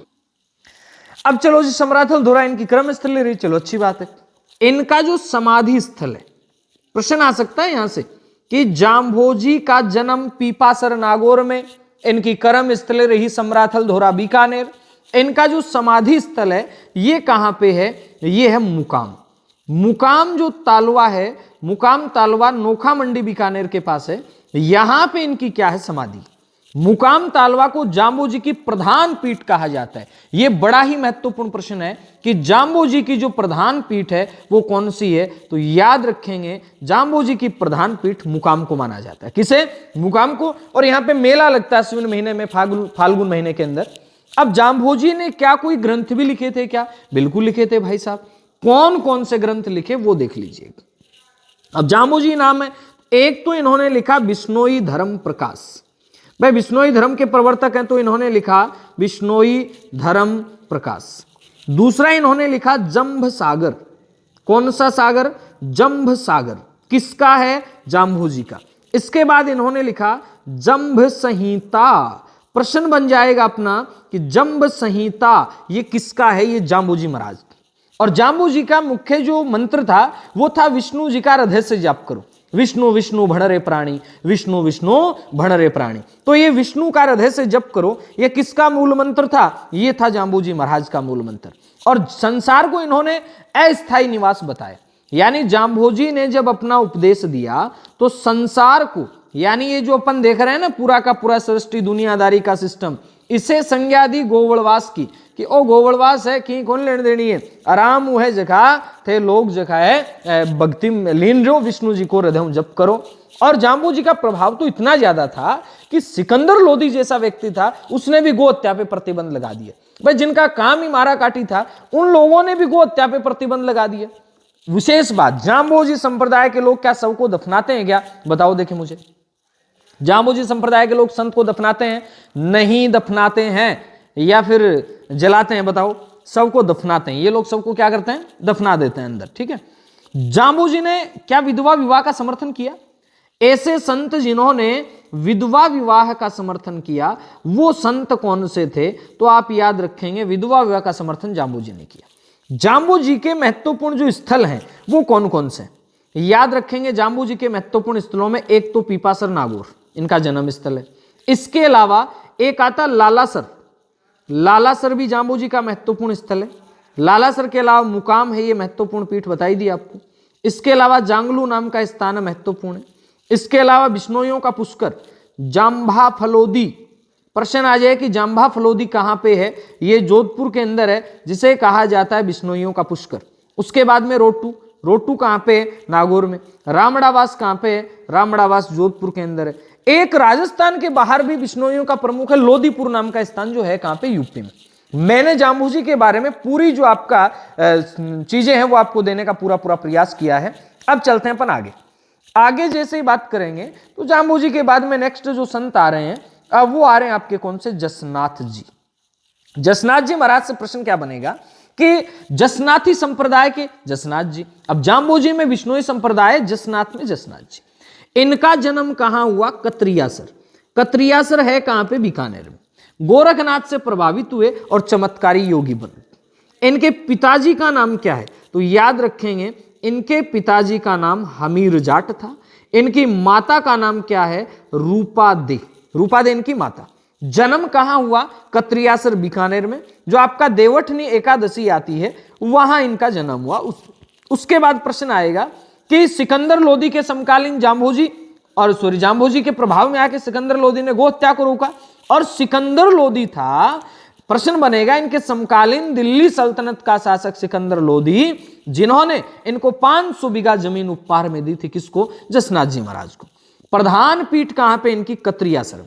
जैसे जाम्बोजी में बिश्नोई धर्म वाले कितने नियमों को मानते हैं? 29 को। उसी प्रकार जसनाथी संप्रदाय के लोग कितने नियमों का पालन करते हैं?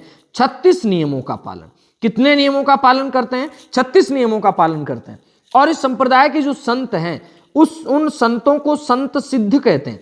यानी इस संप्रदाय के संत क्या कहलाते हैं? संत सिद्ध कहलाते हैं। और जो संत संसार से चले जाएं, जैसे जसनाथ जी महाराज अब संसार में नहीं है, इनको कहते हैं परमहंस। जो संसार को अलविदा कह जाएं इनको क्या कहेंगे? परमहंस कहेंगे। अब यहां पे आपको एक विशेष चीज दिख रही होगी, नहीं दिख रही है तो मैं दिखा देता हूं। यहां पे मोर है। प्रश्न बनेगा कि मोर को प्रमुख रूप से मानने वाले, यानी मैं यूं कहूं कि यह संप्रदाय जाल का वृक्ष, मोर का पंख, इनको पवित्र मानते हैं। यानी मोर के पंख को और साथ में जाल नाम के वृक्ष को, जाल नाम को वृक्ष आवे, एक मराठे खूब मिल जाए, धीरे धीरे विलुप्त हो रहे लेकिन है अभी, ठीक है। तो मोर के पंख को, जाल के वृक्ष को और काली ऊन के धागे को, ऊन का धागा, केसी ऊन का धागा, काली ऊन के धागे को पवित्र मानते हैं। फिर प्रश्न बनेगा कि संप्रदाय के लोग एक नृत्य करते हैं, गुरुजी कौन सा नृत्य है हमें भी बताओ। हमें भी करना है, करना नहीं है, सुनना है और समझना है, परीक्षा में करना है, ठीक है। यहां पे जो नृत्य है वो याद रखेंगे अग्नि नृत्य। सीधा सीधा प्रश्न आएगा कि जसनाथी संप्रदाय के लोग कौन सा नृत्य करते हैं, तो आप कहेंगे जसनाथी संप्रदाय के लोग हैं ये अग्नि नृत्य करते हैं। कौन सा नृत्य? अग्नि नृत्य। और अग्नि नृत्य जब ये लोग करते हैं उस समय एक नाम लेते हैं, फतेह है, फतेह है। प्रश्न आएगा सीधा, फतेह फतेह के घोष के साथ कौन सी जाति नृत्य करती है? जसनाथी संप्रदाय, जाति का नाम है सॉरी, जसनाथी संप्रदाय के लोग अग्नि नृत्य करते हैं। इनमें आपका मतीरा फोड़ना है, हल चलाना है, ये इत्यादि सी क्रियाएं करते हैं। अब जसनाथियों के प्रमुख ग्रंथ कौन कौन से? एक तो जलमजीरो जूलरो और एक सिद्ध जीरो लोको, याद रखना, जलमजीरो जूलरो और सिद्ध जीरो लोको, ये इनके प्रमुख ग्रंथ हैं। राजस्थान में अगर बात की जाती है कि ऐसे संत कौन से थे जो पर्यावरण के लिए थे, 36 नियमों के पालन में थे, तो आप याद रखिएगा ऐसे संत जसनाथ जी थे। कौन थे? जसनाथ जी महाराज। तो एक बार जयकारो लगा दो, जसनाथ जी महाराज की जय हो। चला के आगे चला। अब बात आती है सरदानाथ जी महाराज की। सरदानाथ जी में आपको याद रखना है, सरदानाथ कॉलेज भी हमारे गुढ़ागोड़ जी के अंदर। राजस्थान के शेखावाटी क्षेत्र में संत सरदानाथ जी ने स्वयं शिक्षित न होते हुए भी जन जन में शिक्षा की अलख जगाई। इन्होंने अपरिग्रह, समता, चरित्र निर्माण की शिक्षा दी। आश्रम का आदर्श इनका वाक्य बना क्या कि स्वस्था में ही ईश्वर का निवास होता है। सरदानाथ जी का संबंध कौन से क्षेत्र से है? शेखावाटी क्षेत्र से है। और लगभग आप जानते होंगे, अगर लोकल हैं, झुंझुनू के हैं, गुढ़ागोड़ जी के आसपास हैं, तो सरदानाथ जी का कॉलेज है गुढ़ागोड़ जी में, नाम सरदानाथ जी के नाम से। तो ये थे लोक संत वगैरह, इनकी बात। अब नेक्स्ट बात आती है हस्तकला की। क्लास लंबी चल रही, मैं मानता हूं, लेकिन ये क्लास आपके लिए महत्वपूर्ण होने वाली, इसलिए मुझे कोई थकावट नहीं है और आपको भी कोई थकावट होनी नहीं चाहिए। चलें आगे चलते। अब देखिएगा साथियों, नेक्स्ट बात आती है हस्तकला की। हस्तकला भाई, हाथ से कला कर, हस्तकला। काष्ठ कला, इसका मतलब आप यूं समझें, लकड़ी से क्या बनता है, कहां बनता है, और इसके लिए क्या क्या प्रश्न आपके लिए बन सकता है। कला में लकड़ी से विविध प्रकार की कलात्मक वस्तुएं बनेंगी और इस कला का प्रधान केंद्र बस्सी चित्तौड़गढ़ में है। एक बस्सी जयपुर में भी है जहां पे सीमन बैंक है, कृत्रिम गर्भाधान के लिए पशुओं के लिए, वो बस्सी जयपुर में है। और ये बस्सी कहां पे? चित्तौड़गढ़। सीधा सीधा प्रश्न आ जाएगा कि काष्ठ कला के लिए कौन सा स्थान जाना जाता है, तो आपका उत्तर आएगा काष्ठ कला के लिए बस्सी चित्तौड़गढ़ जाना जाता है। यहां लकड़ी के बेवाण हैं। बेवाण का मतलब देव विमान, बेवाण का मतलब क्या याद रखेंगे? देव विमान। लकड़ी के देव विमान है यहाँ पे। यहां लकड़ी की कावड़ बनाई जाती है, रंगाई छपाई के लिए ठप्पे बनाए जाते हैं। लकड़ी से निर्मित खिलौने और कठपुतली निर्माण के लिए प्रसिद्ध कौन है? उदयपुर। यानी लकड़ी के खिलौनों के लिए, कठपुतली बनाने के लिए कौन प्रसिद्ध? उदयपुर। जबकि कावड़ है, बेवाण है और जो काष्ठ कला का काम होता है वो कहां होता है? वो आपका बस्सी चित्तौड़गढ़। जेठाना डूंगरपुर के अंदर है। अब ये प्रश्न आ सकता है, आपने नहीं पढ़ा होगा जी, अब सुन लो, देख लो, समझ लो। जेठाना जो लकड़ी के लिए प्रसिद्ध है कहां पे?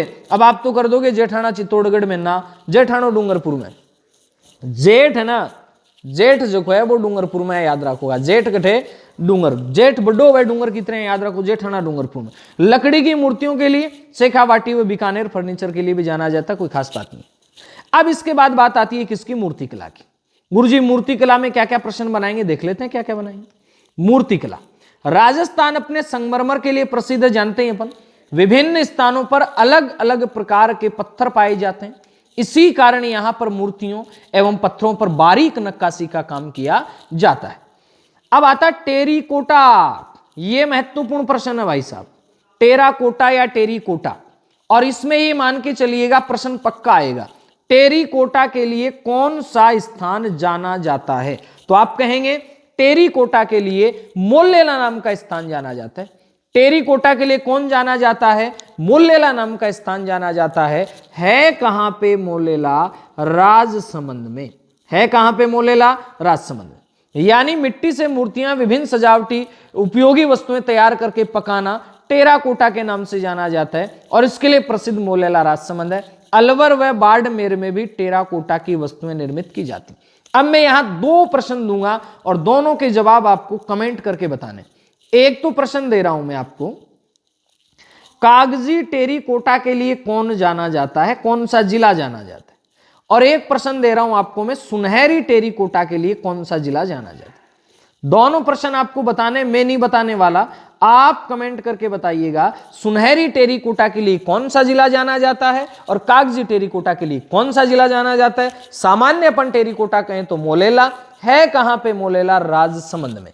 मोलेला है कहां पे, राजसमंद के अंदर है। ये किस काम के लिए जाना जाता है, तो याद रखेंगे टेराकोटा के लिए जाना जाता है। कागजी टेराकोटा फटाफट से बताइए कमेंट करके, चलो देख रहा हूं मैं, देखे कागजी टेराकोटा के लिए कौन जाना जाता है और सुनहरी टेराकोटा के लिए। तो चलो मैं बता देता हूं, कागजी टेराकोटा अलवर का और सुनहरी टेराकोटा बीकानेर का प्रसिद्ध है।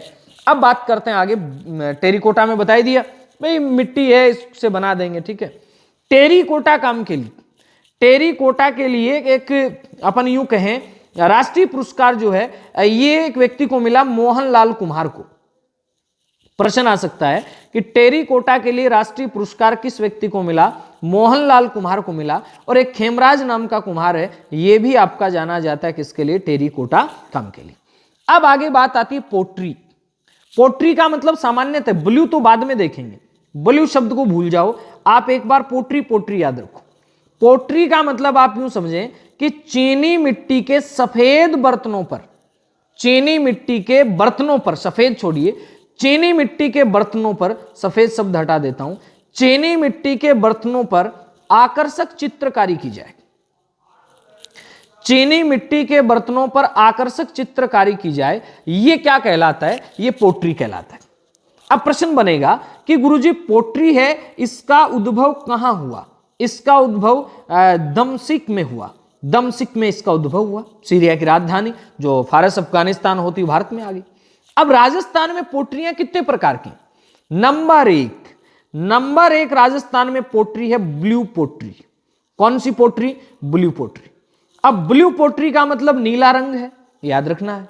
इस ब्लू पोट्री में प्रसिद्ध कौन सा जिला है, जयपुर। प्रसिद्ध जिला कौन सा है, जयपुर है। किस शासक के समय, मान सिंह प्रथम के समय। अब इसके प्रमुख कलाकार कौन हैं जिन्हें पद्मश्री वगैरह भी मिल चुका है, कृपाल सिंह शेखावत। यह सीधा सीधा प्रश्न आ सकता है कि ब्लू पोट्री के लिए प्रसिद्ध सिद्धहस्त कलाकार कौन हैं, कृपाल सिंह शेखावत हैं, जिन्होंने इस कला को पुनर्जीवित करने में महत्वपूर्ण भूमिका निभाई। दूसरी बात याद रखेंगे, एक नाथीबाई, प्रश्न आ जाए कि नाथीबाई कलाकार थी, इनका संबंध भी किस पोट्री से रहा, इनका संबंध भी आपका ब्लू पोट्री से रहा। यह भी काफी अच्छी जानकारी रखती थी, काफी अच्छी पेंटिंग कर लेती थी।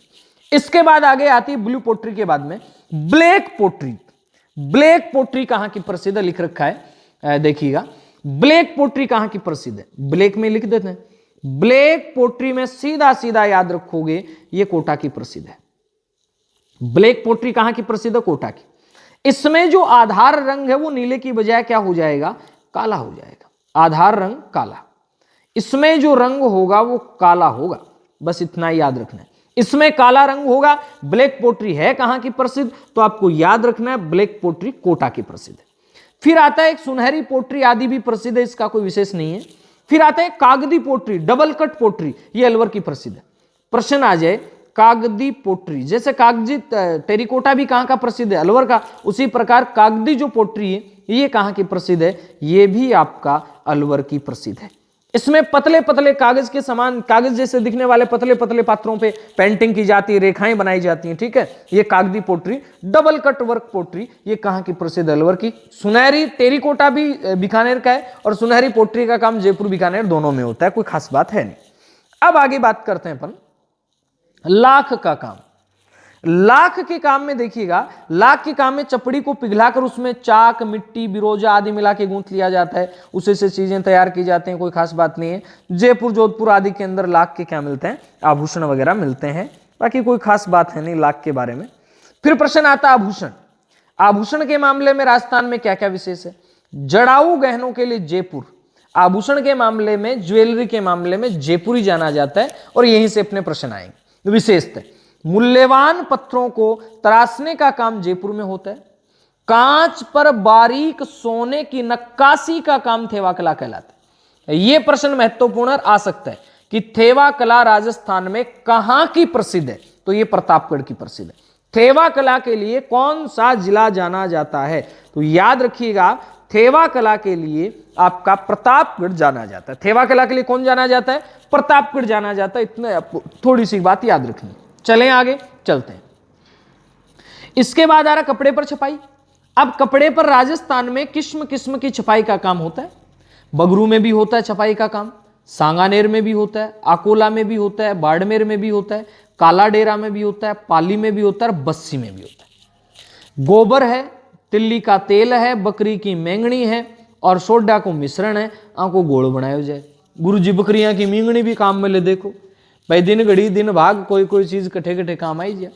इसमें कपड़े को पूरी रात भिगोते हैं, उसके बाद सुखाते हैं। अब गोबर का पेंट भी आ रहा है ना, है खादी पेंट है, सूखने के बाद फिर उसे हरड़ के घोल में डुबाया जाता है। फिर लकड़ी के जो छापे होते हैं, ब्लॉक्स होते हैं, जो अभी पढ़ा था अपन ने, चित्तौड़गढ़ में बस्सी में बनते हैं, उससे उन पे छपाई की जाती। छपाई के लिए पहले सीमित और प्राकृतिक रंगों का उपयोग होता था, लेकिन अब सिंथेटिक रंग है, इनका उपयोग भी धीरे धीरे होने लग गए। एक छपाई में आता है दाबू। प्रश्न आएगा भाई छपाई में तो बता ही दिया आपको, छपाई में जो प्रसिद्ध हैं वो क्या क्या चीजें हैं, क्या बताऊं मैं आपको। अजरक और मलिर प्रिंट आप जानते ही हैं, ये कहां की प्रसिद्ध है। प्रश्न आ जाएगा अजरक प्रिंट और मलिर प्रिंट। अजरक प्रिंट व मलिर प्रिंट ये कहां की प्रसिद्ध है, तो याद रखिएगा अजरक प्रिंट व मलिर प्रिंट है, ये बाड़मेर की प्रसिद्ध है। सीधा सीधा प्रश्न आएगा, बाड़मेर में कौन सी जाति के लोग ये कार्य करते हैं, खत्री जाति के लोग कार्य करते हैं। अजरक जो प्रिंट है इसमें लाल और नीला रंग होता है, लाल एवं नीला रंग होता है। छपाई दोनों तरफ होती है, छपाई होती है दोनों तरफ, जो कपड़ा होता है उसके दोनों तरफ छपाई होती है। लेकिन मलिर प्रिंट है, इसमें याद रखेंगे इसमें एक तरफ छपाई होती है। मलिर प्रिंट में जो छपाई होती है वो क्या होती है, एक तरफ छपाई का काम होता है। किसमें, मलिर प्रिंट में।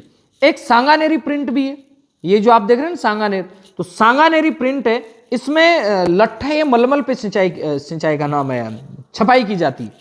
सांगानेर प्रिंट में जो मलमल का कपड़ा होता है विशेषता उसके ऊपर छपाई की जाती है।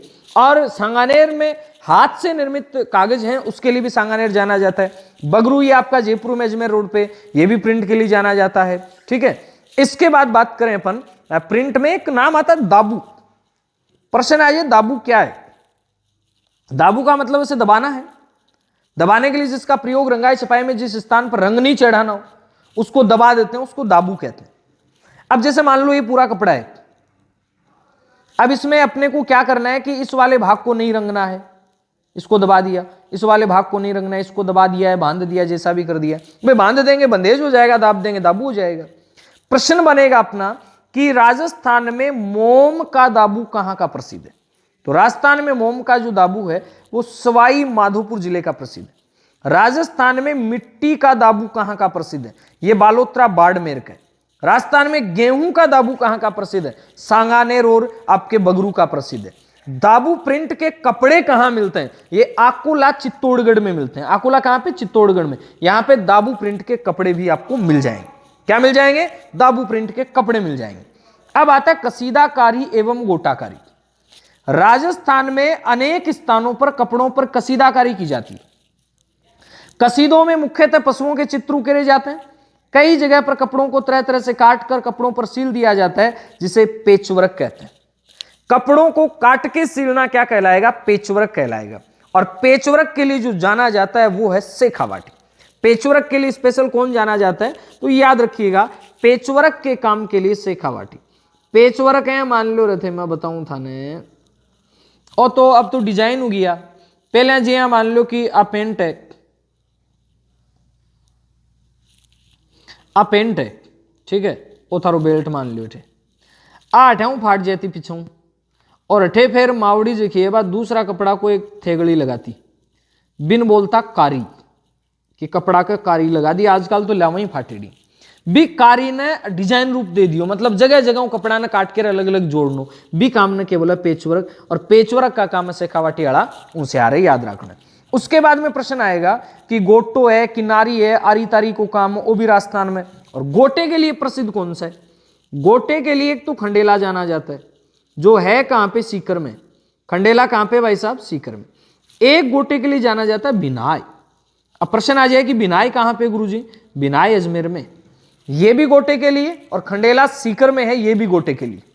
गोटे में कच्ची जरी काम में ली जाती है, और गोटा में प्रश्न आ जाए कि लप्पा लप्पी, लप्पा लप्पी ये क्या है? ये गोटे के प्रकार है, ठीक है। लप्पा लप्पी गोटा को प्रकार है। किरण है वो भी गोटा में है, बांकड़ी है वो भी गोटा में है, गोखरू है वो भी गोटा में है, नक्शी है वो भी गोटा में। प्रश्न आ जाए कि लप्पा लप्पी, किरण, बांकड़ी, गोखरू आदि क्या है? ये गोटे के प्रकार हैं। गोटे के काम के लिए जाना कौन जाता है? तो याद रखेंगे अपना शेखावाटी क्षेत्र, स्पेशल गोटे के काम के लिए खंडेला और बिनाई अजमेर, ये दोनों ही जाने जाते हैं। फिर क्या आ रहा है गोटे के बाद में? हो गया काम तो पूरा। चलो और बता दूं मैं, कपड़ाओं बात चल रही है, लोग कला पढ़ रहे हैं यहाँ पर। किरण किसे कहते हैं? किरण, किरण है बादला की झालर, यानी बादले की झालर को क्या कहते हैं? बादले की झालर को किरण कहते हैं। प्रश्न आ जाए गोखरू क्या है? तो याद रखेंगे गोखरू गोटे को ही मोड़कर बनाया जाता है। बांकड़ी थान बताइए अभी क्या है? तार जखा हुआ है पतला पतला, बाकी बांकड़ी बनाई जाए। चंपाकड़ी के आ गोटा की बेल हुए, चंपाकड़ी के वे गोटा की बेल हुए। ए थान छोटी छोटी बात और बता दी। मुकेश के वह थान काल बताई, सूती काल को नाम, आज की क्लास में चर्चा हुई सूती या रेशमी कपड़े पर छोटी छोटी बिंद की कढ़ाई के बोले मुकेश बोले। आ ही मोटेरों आज की क्लास थान किसी की लागी कमेंट करके जरूर बताओ। आज आपा है कक्षा 6, कक्षा 6 में देखिए हमारा राजस्थान है, इन आपा बिल्कुल कवर कर ली है, आज कंप्लीट हो गई है। अब आपा काल की क्लास में कक्षा 7 को जो हमारा राजस्थान है एक ही क्लास शुरू करांगा। आज की क्लास अगर थान चोखी लगी हुए तो इन्हें शेयर करो थे, अधिक से अधिक लोग तक पहुंचाओ, कमेंट करो। कुछ समस्या है थारी तो बा कमेंट करो, कुछ शंका है तो बा कमेंट करो। और टेलीग्राम चैनल अगर थे ज्वाइन नहीं कर रखे हुए, जीके बाई नेवरी सर का नाम टेलीग्राम चैनल है, बिन थे ज्वाइन करो और आराम पढ़ो, तसल्ली पढ़ो, आनंद के साथ पढ़ो। मिला पा नई क्लास में नया जोश नया नॉलेज के साथ। तब तक कर लूँ मैं अलविदा, बाय बाय, टेक केयर।